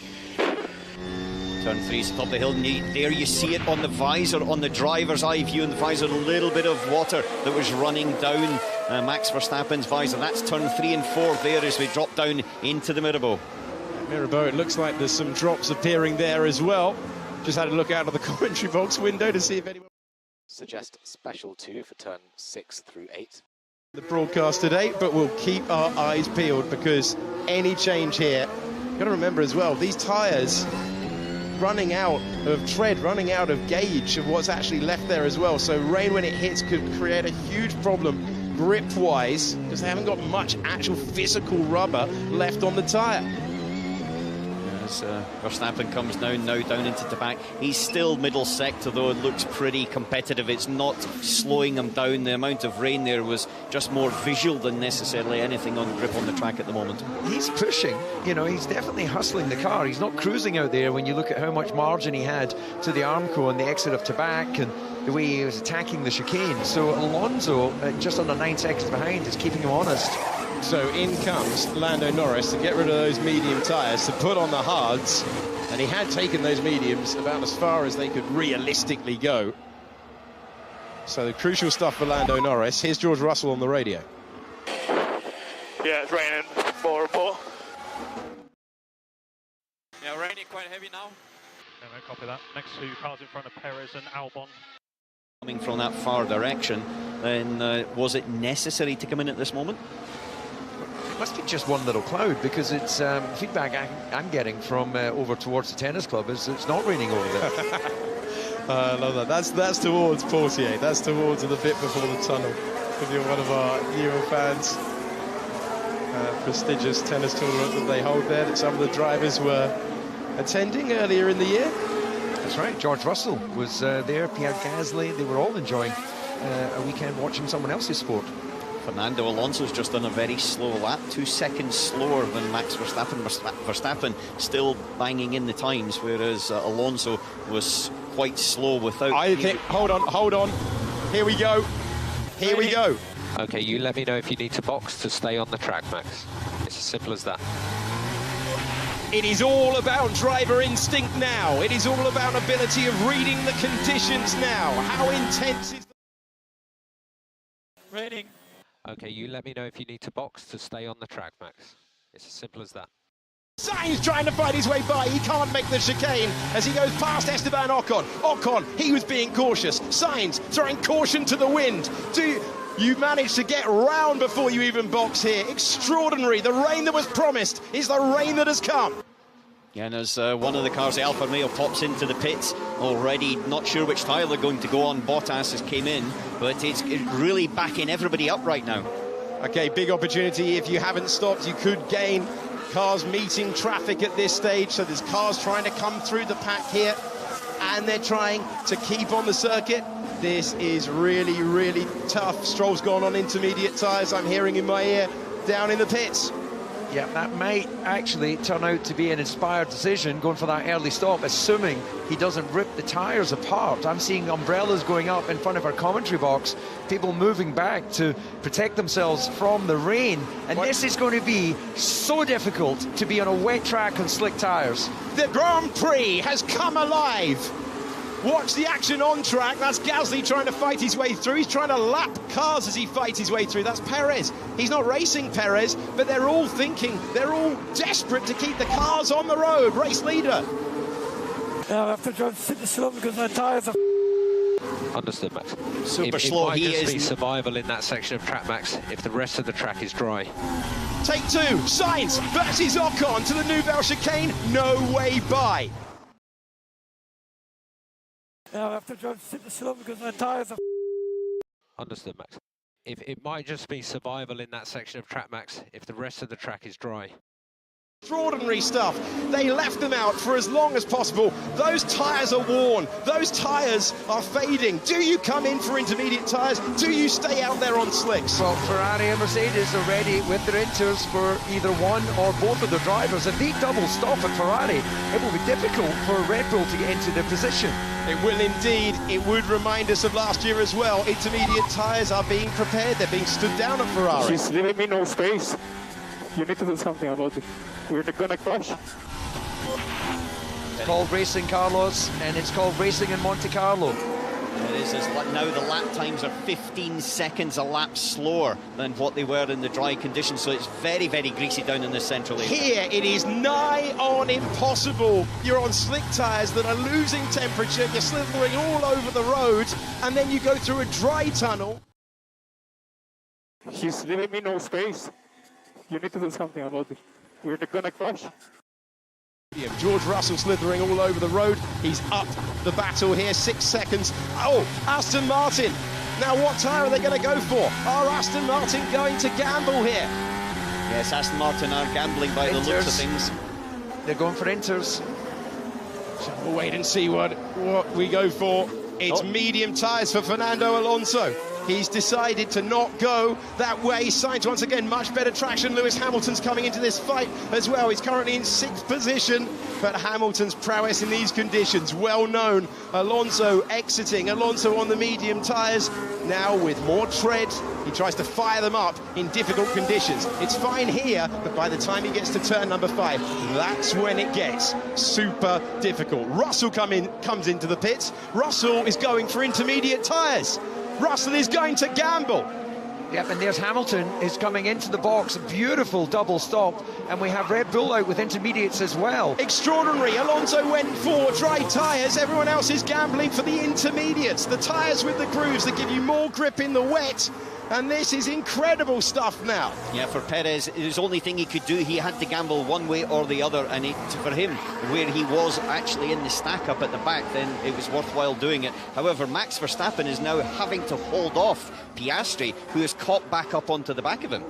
Extraordinary conditions. Yellow flag in sector 2. Oh, it's Sainz has gone deep. Alonso has pitted for dry tyres. Understood, Max. We need inters. Understood, Max. We are pitting for inters.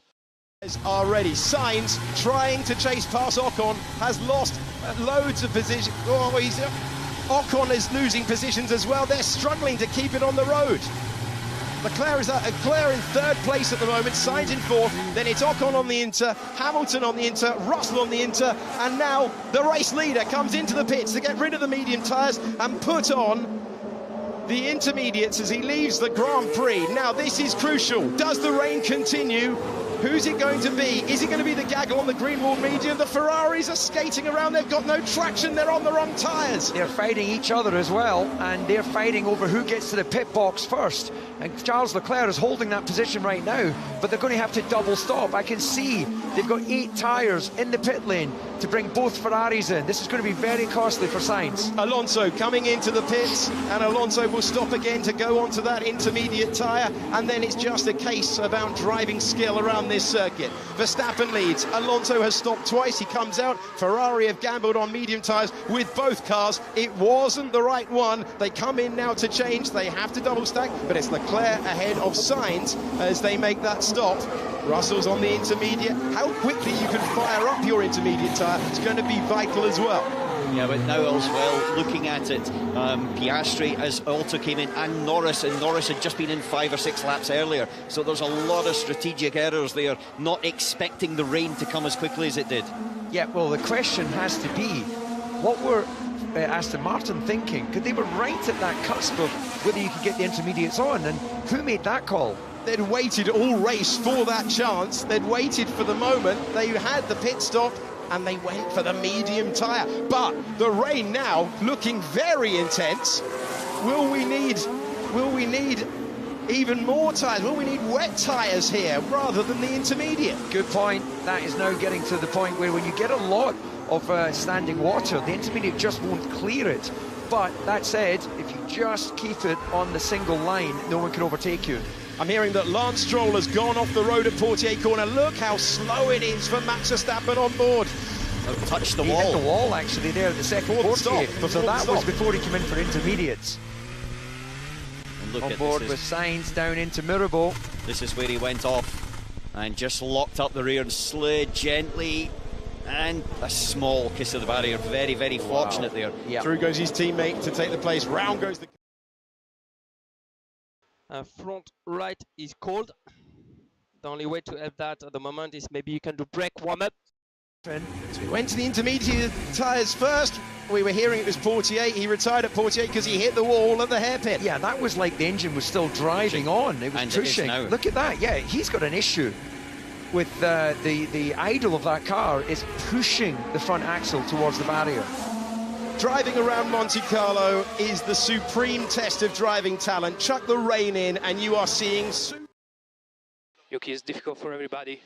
You're doing a good job. Third place, Esteban Ocon being caught by Lewis Hamilton, who is trying to close in. Last time around, Hamilton half a second a lap faster. These two had a phenomenal battle in Japan last year. That was for 4th place. Hamilton will want his return to the podium. If Hamilton can get there, it would equal Ayrton Senna's podium record set in 1993. Hamilton looks to be struggling a little bit with the grip there, though. At the front, he's kind of slow and tentative down through the S's. Okay, it's very slippery, it's very, very wet, but he's searching for alternate lines, going to the inside as he went into the tunnel. Yeah, these cars are so stiff to handle the amount of downforce they generate in dry conditions. This is a dry setup with intermediate tyres on. Dry tyres on the Haas. He's yet to pit. Why are the Haas out there with that? Yeah, they're rolling the dice that the weather's going to come to them, but they're losing so much time. 20 seconds a lap on the last lap loss, and you've got a pit stop window of 20 seconds. We're going to box for full wets, Kev. We're going to box for full wets. Whether it is advantageous, he will be delighted. Remember, the full wet tyres don't come with tyre blankets anymore. It's a new Pirelli construction, and this is so tight now to being on the brink of full wet tyres. There's an unsafe release between Russell and Perez has been noted, unsafe rejoin rather, between those two. One moment could end your Grand Prix on board. This is Pierre Gasly, not Esteban Ocon. We're looking at the driver who is further. So let me know if you're ready for extremes at any point. I'll wait for your call. But Perez, I assume that was Ford, decided to stay out. So it really is that sort of crossover between being inters and full wets. Yellow flag in the third sector. Oh, and Magnussen couldn't get back to the pits for full wets. Oh, wait, hold on. He might yet. He's reversing or trying to reverse at the Raskas. Yeah, he did well there. He's damaged his front wing, though. So that is a very costly error for the team to have stayed out, rolled the dice and left it on slick tyres. Green flag is out. Magnussen is into the pits. Try and describe for everyone watching at home, gentlemen, how difficult it is to dance around Monaco in wet conditions. Well, I did a warm-up here way back in 1996 where I never managed to get full power at any point in the warm-up because of the wet. There was so little grip that I couldn't get full power. Unbelievable. It was just slipping and sliding all over the place. Here we have the replay of Magnussen coming in, and this is on. So these wets are cold, Kev. There's the new spec wets. Front wing. Turn, the rear sort of moves around, and then it's a slow run in towards the barrier. Reminiscent of Michael Schumacher, part of Ferrari. Sargent at the hairpin. And they're queuing up. They're getting on the brink of needing full wets here. Sargent keeps it going. The drivers are living with these conditions, but Red Bull are dancing into the pit lane once again. They've got full wet tyres in their hands. What is the forecast? And multifunction RB position 7, RB position 7, and Gasly is 2 in front. Anything, as you know.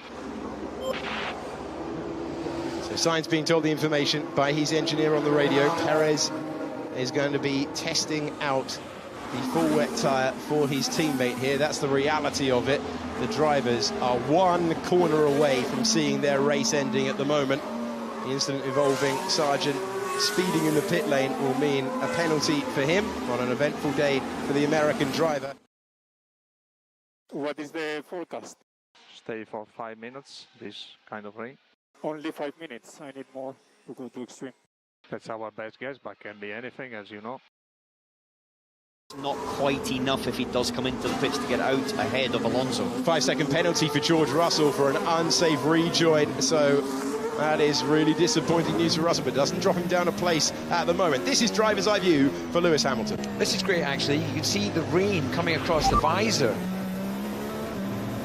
And George, all cool. We're all cool. You're in a good position, and we're looking at the heavy wets. We are monitoring. Keep talking to us. All cool. Just sector 1, extraordinarily wet. 3 to 6. It's unusual to hear Toto on the radio. That's how desperate Mercedes are for an opportunity to get at least one car on the podium. Well, I presume that's not the first radio message. I would think there's stuff coming from Russell in advance back towards the pits for Toto to be on the radio there. But they have to sort of roll the dice a little bit if they're going to take something out. And George, all cool. We're all cool. You're in a good position, and we're looking at the heavy wets. We are monitoring. Keep talking to us. All cool. Just sector 1, extraordinarily wet. 3 to 6. Of 78. Well, hopefully no one's standing behind him, because there's no peeping as he reverses that you hear on the likes of a truck. But he was a long, long way down that escape road. But that's the first lap on that tyre. That's a cold, wet tyre, and it's the first time he's gone down into the braking at the first corner. In fact, no, it's Russell going deep. So we have a 5-second time penalty for the rejoin. Oh, and hit by Perez. We couldn't see anything. What is going on? Oh, this is frantic stuff now. There's 16 seconds between Fernando Alonso and Max Verstappen. Perez. He's touched the wall there. That's in the chicane. Yeah, it's a replay. Oh, that is so close. Tank slapper. Has that done any damage to the car? Fighting it like an octopus through there.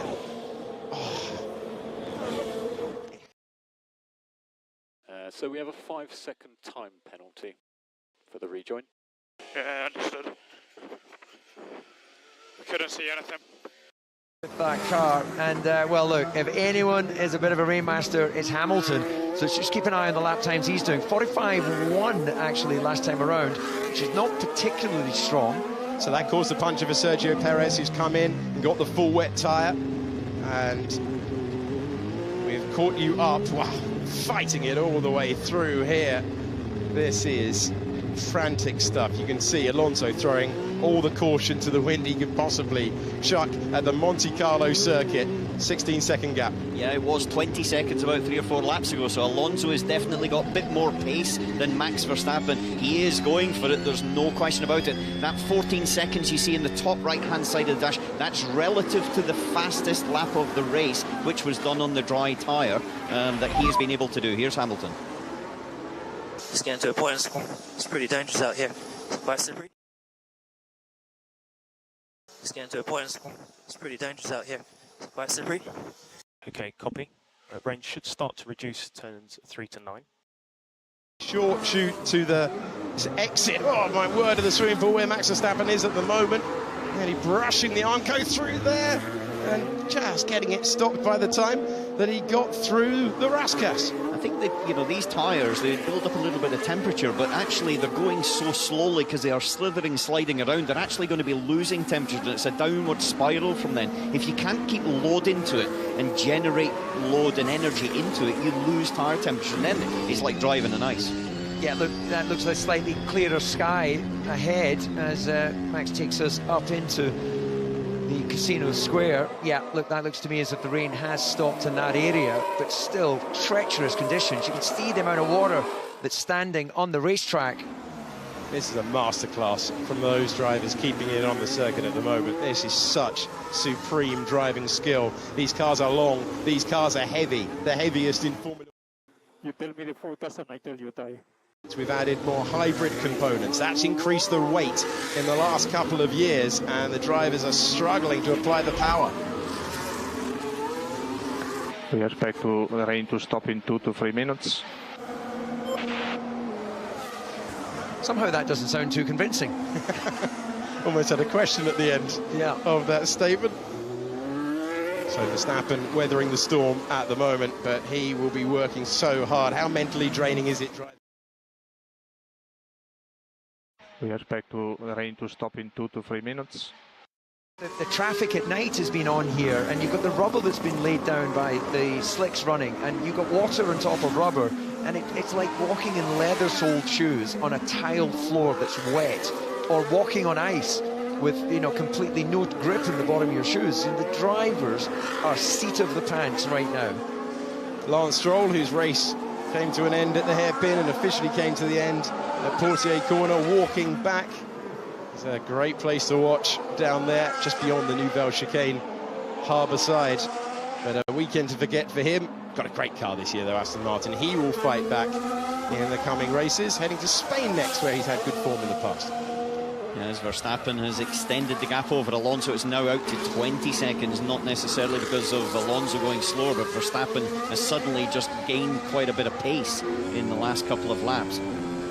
Yeah, corner to corner, lap to lap, you know, really depending on where you are on the heat cycle of those tyres, the car can suddenly start talking to you or not. But you now get in a situation you've got to follow the train tracks. If Leclerc gets close, could we potentially invert positions? And I don't go more than a 5 ahead of Lewis. If he didn't obviously get Esteban. Don't need to answer, no obligation. This pace is very good at the moment. So Russell proposing something, and they're happy with what they're seeing at Mercedes. Yeah, the gap, he's got a 5-second time penalty that's coming. If Leclerc gets close, could we potentially invert positions? And I don't go more than a 5 ahead of Lewis. If he didn't obviously get Esteban. Don't need to answer, no obligation. This pace is very good at the moment. Hamilton losing time to Ocon.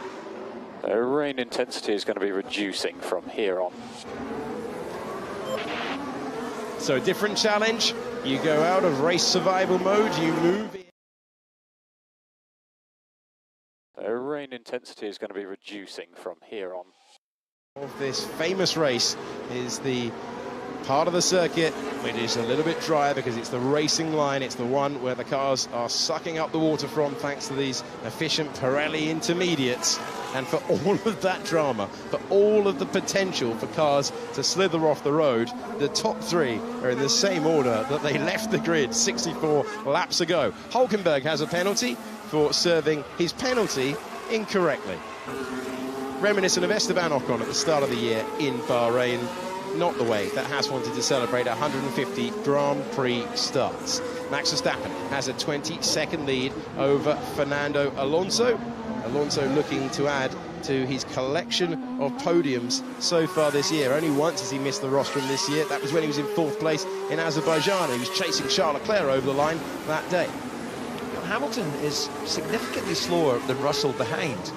You see Russell just coming around Mirabeau, and there's going to be a better angle there. He's closed that gap. When you can, engine 13, position 4, +1. So I think Hamilton may well get the hurry up or the request from the team to let him go. It's quite a bit of a, well, it's not that big a gap from Hamilton to Ocon, so I think I would be inclined to let Russell run with that pace. Well, if you look at it, run with the pace, if you can also overtake Ocon, it could be 3rd position for the team. Can I have a shot at Ocon, or is Lewis catching him? So Russell asking. Can I have a shot at Ocon, or is Lewis catching him? Lewis Hamilton in the rain. Yeah, there's 14 laps to go. So it's not as if there's a lot of opportunities there. So if they're going to do that, they need to do it quickly. Yeah, do they take that opportunity? Will Lewis Hamilton comply with the instruction if asked? He's certainly got the hammer down in the last couple of laps. If there is a radio instruction to get on with it, I think it might have just been delivered. Yeah, there's no question. You can use right toggle turn 1 to stabilize. We're currently P17, so we still need some miracles, but this pace is excellent.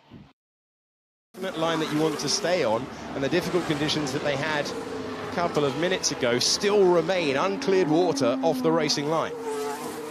Yeah, that makes it very difficult to try and find an opportunity to position the car down the inside for an overtake, but it's certainly worth a gamble on the braking down into the chicane.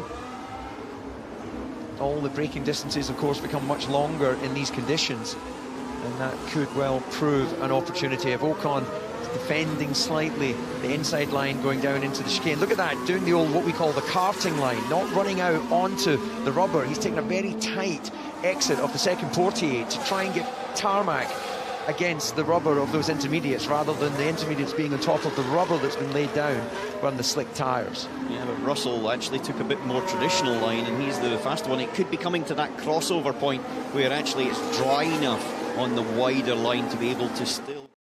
Yeah, I will do. So last lap, Ocon was 2.2 seconds slower than you. He's got a lot of pressure from the 2 Mercedes behind him. So a consideration for Mercedes. Here's Sonoda. Okay, we need to find some paces, mainly under braking. Let's do your best. I know it's difficult. I know, but this brake sucks. Offset 5, build it up under braking. You can do it. It's trying to cross me or what? That's Yuki Tsunoda, part-time Formula 1 driver, full-time comedian. Yeah, he's got Lando Norris right behind him, and this is for 9th place. Okay, we need to find some paces, mainly under braking. Let's do your best. I know it's difficult. I know, but this brake sucks. Offset 5, build it up under braking. You can do it. Are you trying to cross me or what? 138, so not in a happy place at all. This will have been such a draining race for the drivers. We go on board with Yuki Tsunoda, taking it tentatively, not faced with any other choice at the moment. Lando Norris looking for one error that promotes him up to 9th position. There is the McLaren in Triple Crown livery, the front of the car, decorated in the winning McLaren design from 1995 at Le Mans, and then the Alain Prost Monaco Grand Prix winning design from the 80s, and in the 70s, the Indy 500 display. McLaren have won all 3 races. They're celebrating that with a race livery that will be used again in Spain as well. Perez now saying it's drying up quickly. We all waited for the rain, it came and now it's disappearing. Dry line emerging on the way up to Mirabeau. Yeah, certainly a lot quicker for Verstappen. He's just done a 1:34, which is 2 seconds quicker than his previous lap. So there is definitely getting to the point where it's switching these tyres on a bit more. Yeah, well, those three drivers in the full wet, Magnussen, Hülkenberg, Perez, they're going to have to come in for intermediates before the end of the race. Yeah, where they are actually right at the back, I don't think it changes too much. We've got 12 laps to go in the race so far. Russell has got within a second of Lewis Hamilton, who took the pace right down, got the gap down to Ocon, has dropped back once again. That's the alternative line. Going through the corner for Logan Sargent, who have learnt a lot today in his first appearance in Monaco. What a set of conditions to try and deal with. Still, Norris darting left and trying to weave right, trying to find a way by. I think his best chance of getting past is an error from Yuki Tsunoda.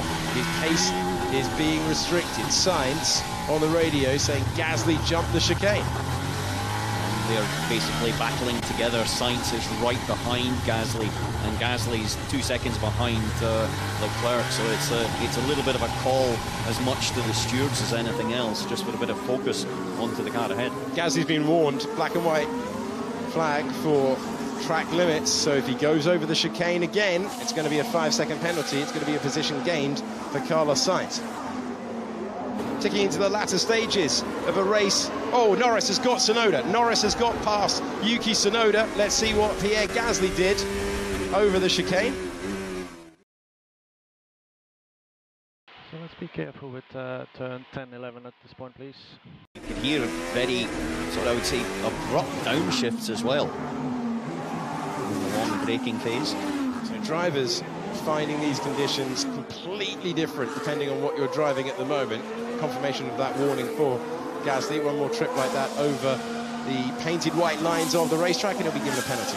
Yeah, the circuit's drying up very, very quickly. It's roughly 2 seconds a lap faster each time they go around now. So now the rain stopped and they're in this position where they're really activating that intermediate tyre. Yeah, we might see them actually weaving onto the wet on some of the straighter areas to try and cool the graining on the intermediate tyre, but you've got to imagine anyway they're going to run this to the end of the Grand Prix. This was the move for Lando Norris out of the wheel tracks. There's just enough dry tarmac to fight away by, and through goes Lando Norris. And Piastri is right behind him as well, so you've got Piastri in the back. Okay, mate, so we've got 3 warnings now for turn 10 and 11, so be very careful there, please. Piastri forces his way through into the points. The Australian rookie driver, a champion of Formula 3, a champion of Formula 2, same part of the racetrack. Can he get by? He can! Oh no, locked up! Does he make the corner? He does! Someone else went straight, well, went wide. Yeah. It was the Williams there. Sargent going deep into the corner, but another McLaren getting past the AlphaTauri, and Yuki Tsunoda's back in that familiar position of 11. I'm going to stuck right of Lewis gearbox here. And Oscar Piastri improves to the points-paying positions. It would be his second point-scoring finish. Deep into the corner goes Yuki Tsunoda, and it's all fallen away for the Japanese driver who sees his chance of points fade. Yeah, down the escape road at Mirabeau there, as he's now trying to gently reverse as there's a group of traffic including Ocon, Hamilton, Russell. That sort of group is on its way down as we see them just at the top of the screen. Double wave yellows are there.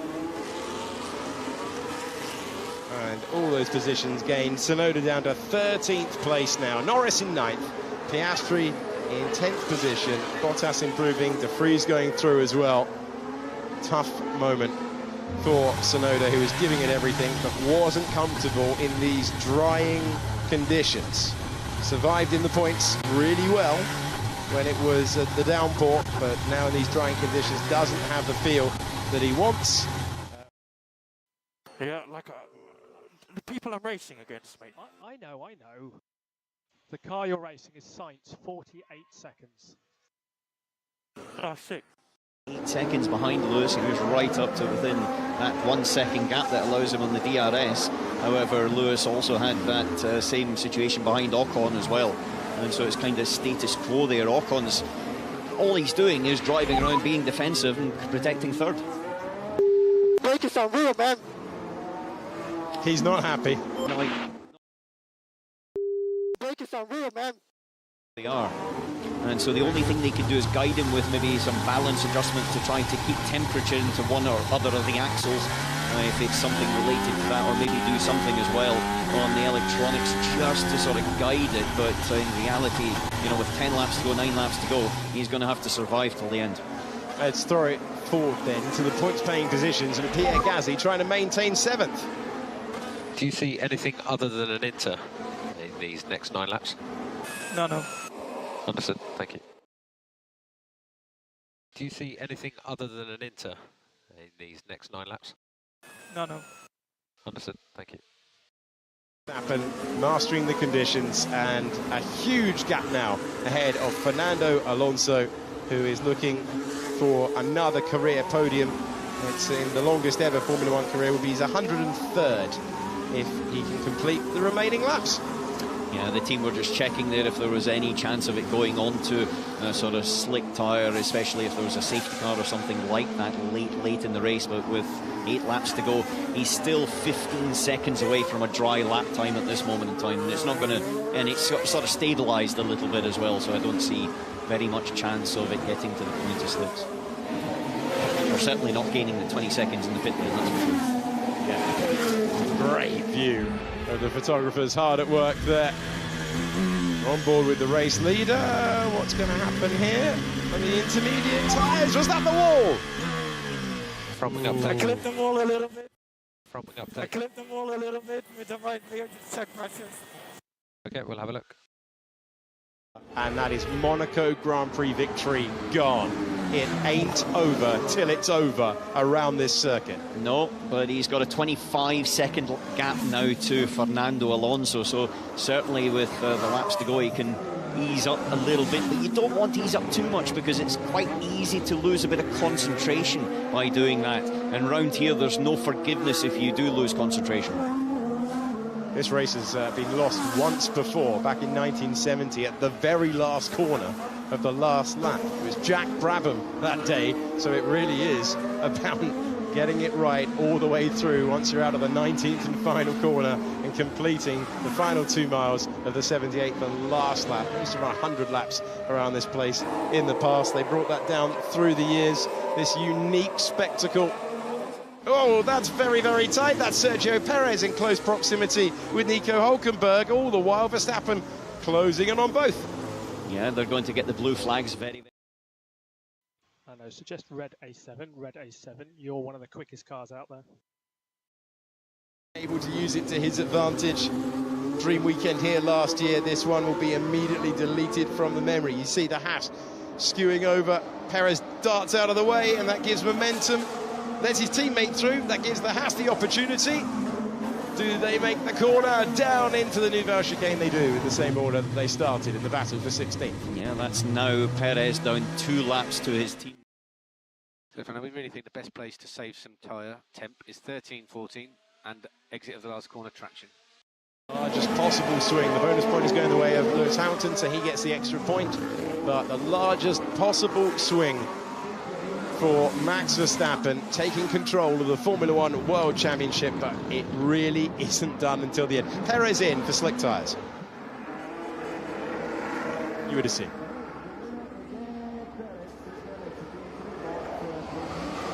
And it's an intermediate tyre. Yeah, a little bit early. Jonathan Wheatley there. Having a little look out with his fabled stopwatch, just having a double check, even though they've got it in various monitors and things. So he gets rid of the full wet, he goes on to the intermediate tyre, but crucially he comes out near but not in front of Fernando Alonso. So if they were trying to do that tactically, just to cover off all bases, it has not quite worked. Either way, it's 24 seconds between the two of them in the lead between Verstappen and Alonso. I'm struggling for grip as it is, mate.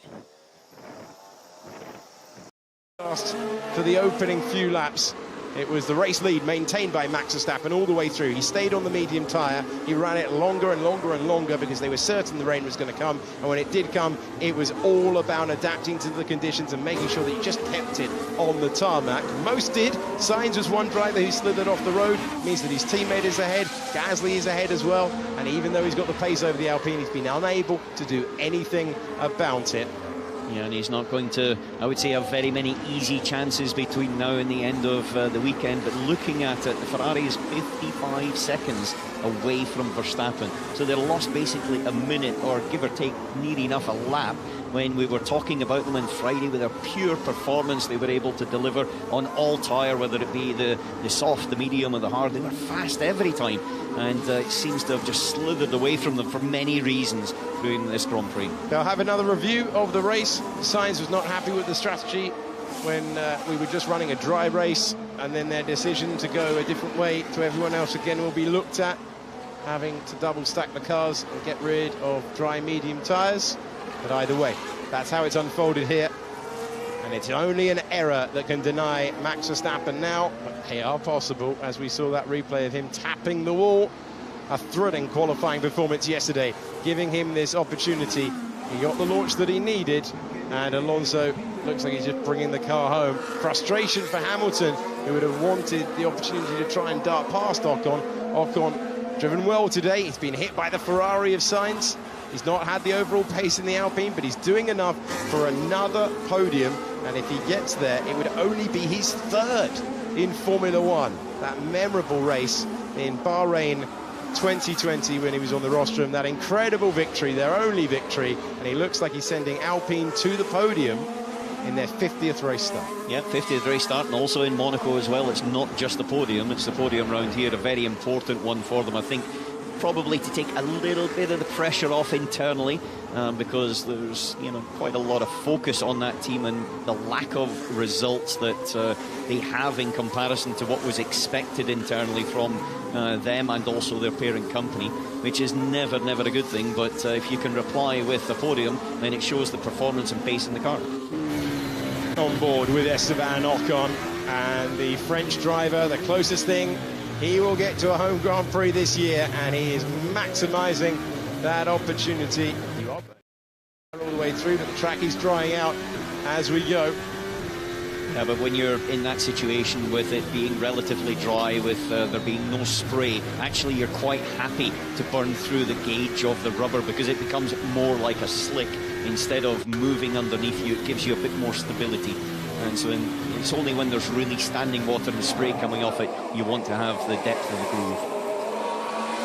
Well, incredible driving skill to keep most of the cars on the road in that torrential downpour, when it was wet enough out there for some drivers to roll the dice on full wet tyres. Yeah, it was also incredible down there at the hairpin, where some were struggling to make it round on full lock. It was just a lack of grip from the front tyre wasn't allowing them to swing around there. We saw Logan Sargent just sort of slide towards the end of the barrier. 3 to go in the Monaco Grand Prix. Max Verstappen will be hearing every rattle, every vibration in the car. If you brush the wall, sometimes it can have repercussions later on. All these brake changes, you're changing the way the car's feeling every single time. Record 8th podium.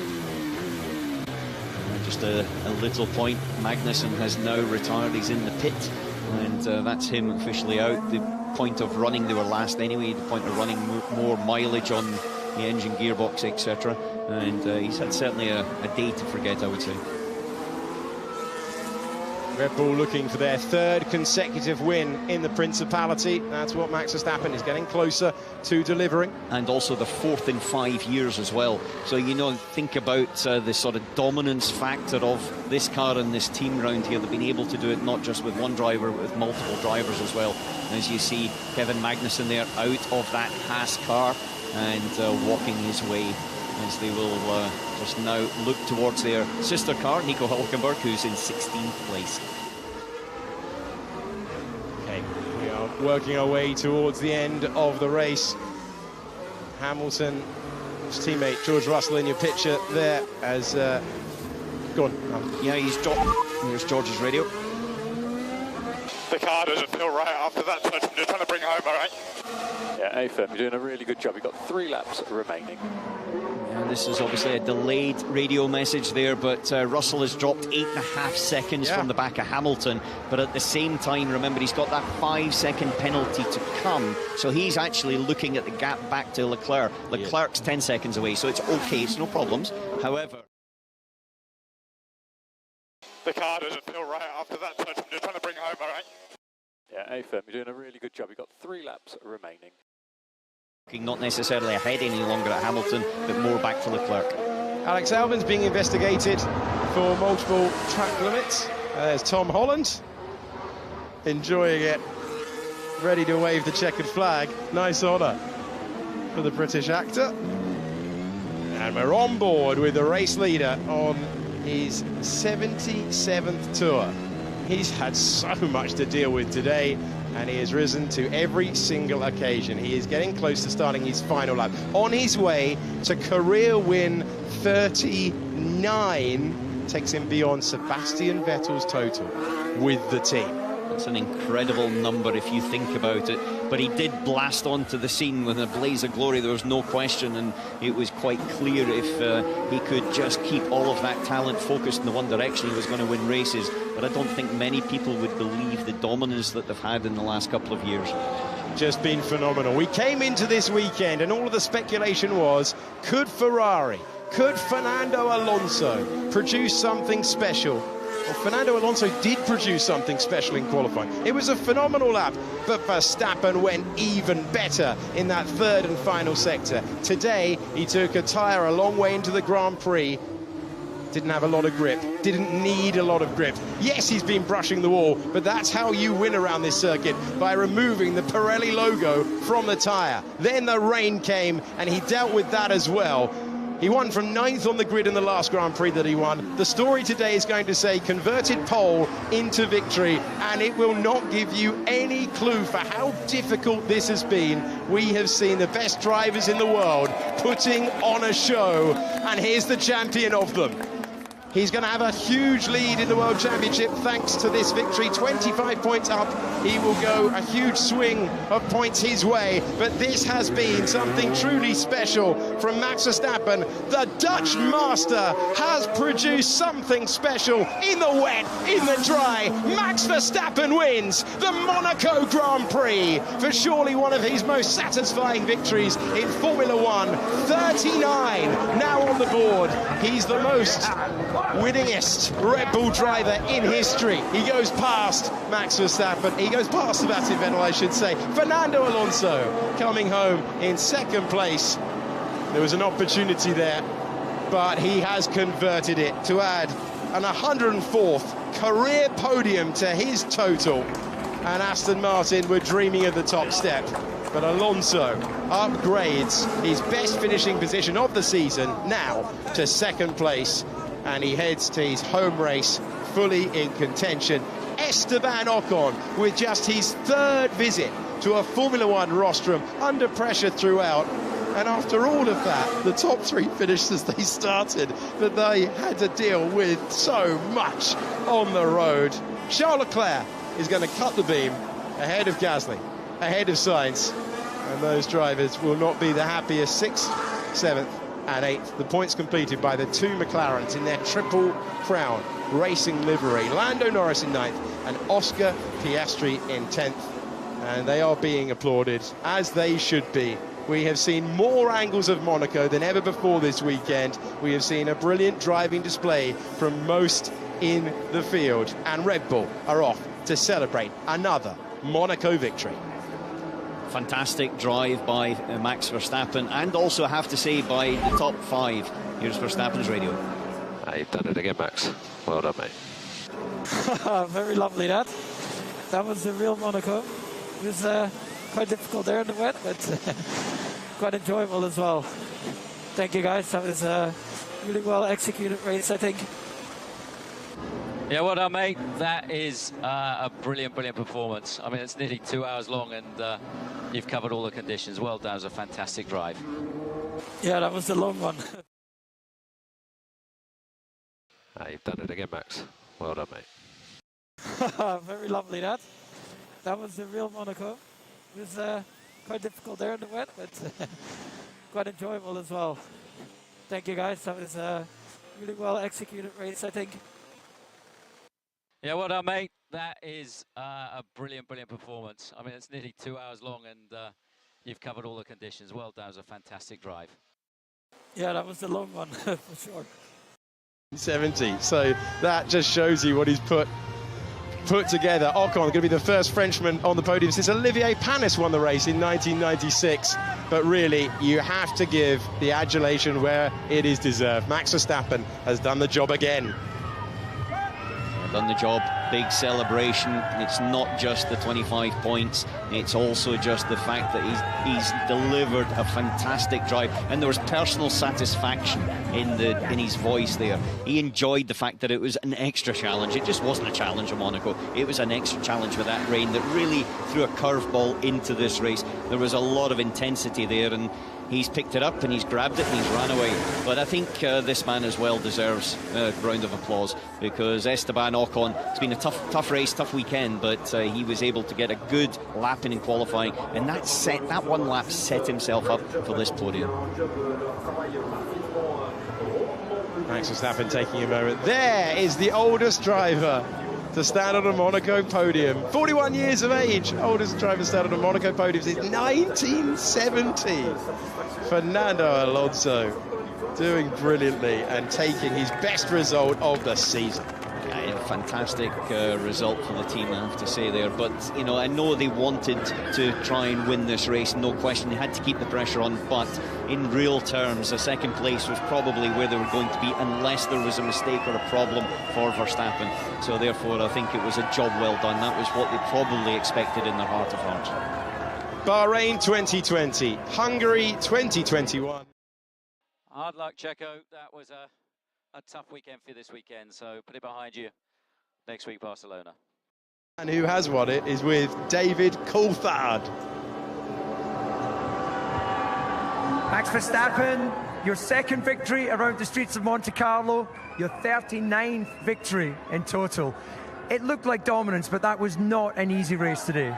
No, it was quite a difficult one because we were on the medium initially, and of course Fernando was on the hard tire, so we didn't want to go that long. Unbelievable. What a weekend, guys. Sorry. It was all my fault. Graining phase, and then the pace picked up a little bit, but it was still very tricky to drive.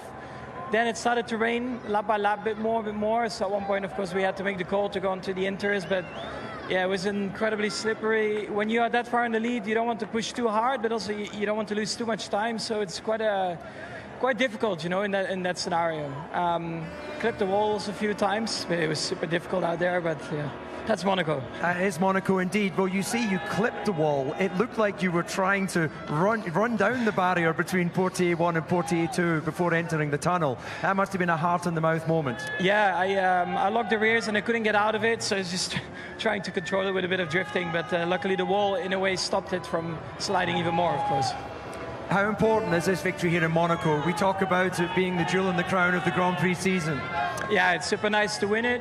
It's also super nice to win it, I think, in the way we did today with the weather and everything, to stay calm and yeah, bring it home. And yeah, again, a lot of points for the team as well, so that's great. Further extending your lead in the World Championship. Yeah, exactly that. Yeah, excellent. Maxwell, go and enjoy the podium ceremony. And as he wanders off, we can see him with Dr. Helmut Marko, Fernando Alonso. Your 5th podium in 6 races. You are Mr. Consistent this year. We thought that you were really going to try and get around Max into turn 1, but you stayed true to your word. You just focused on consolidating that 2nd place and really... Fernando's bringing it home, 27-2. You're the race leader. You have nothing to prove. Let Norris through, please. And, we thought to play a long game with the strategy, but Max drove super well on the medium tires and stand that first stint, so we didn't have any chance. And then at the end, the rain put things a little bit complicated out there, and it was not easy to drive around. Well, you're one of the most experienced Grand Prix drivers out there. You are the most experienced Grand Prix driver out there. Tell us, put us in the... Norris may be happy to sit behind you, Max. Just don't take any risks. get full power around the lap. Just exactly, how difficult. exactly. Not full power around the lap. Braking was extremely fragile into 10.5, into 10.10. So yeah, it was not easy, and I was surprised that there was no safety cars, no incidents. So I think everyone was doing an amazing job today to keep the cars on track. Yeah, absolutely. A very disciplined race from everyone. Congratulations, another podium. Thank you, thank you. And then we have our third place finisher here, Esteban Ocon. Okay, so that's P5. Good considering where we started. Shame about the trip to the Escape Road. So sorry guys. Should have had that podium. It's on me this weekend. Looked quite tricky out there. Tricky for everyone. George, nevertheless, well done. You finished P5. You started P8. It was a horrible race. So right calls strategy-wise, and that's good. Good. Yeah, thanks, Sergio. On to next week. I hope this is the first of many. We heard from Max Verstappen that he touched the wall a few times. We saw him ride the barrier between the portiers. Did you have any contact during the Grand Prix? I've touched the wall enough yesterday. I didn't have today, so yeah, gives less of a heart attack to the team. Okay, well, you're now going to go and touch the trophy on the podium. Enjoy the moment. Thank you very much. The top three speaking to David Coulthard. A very happy podium. The former teammates embracing there. Former Formula 3 rivals, Ocon and Verstappen talking. Let's see if we can listen in. Let's go, gentlemen.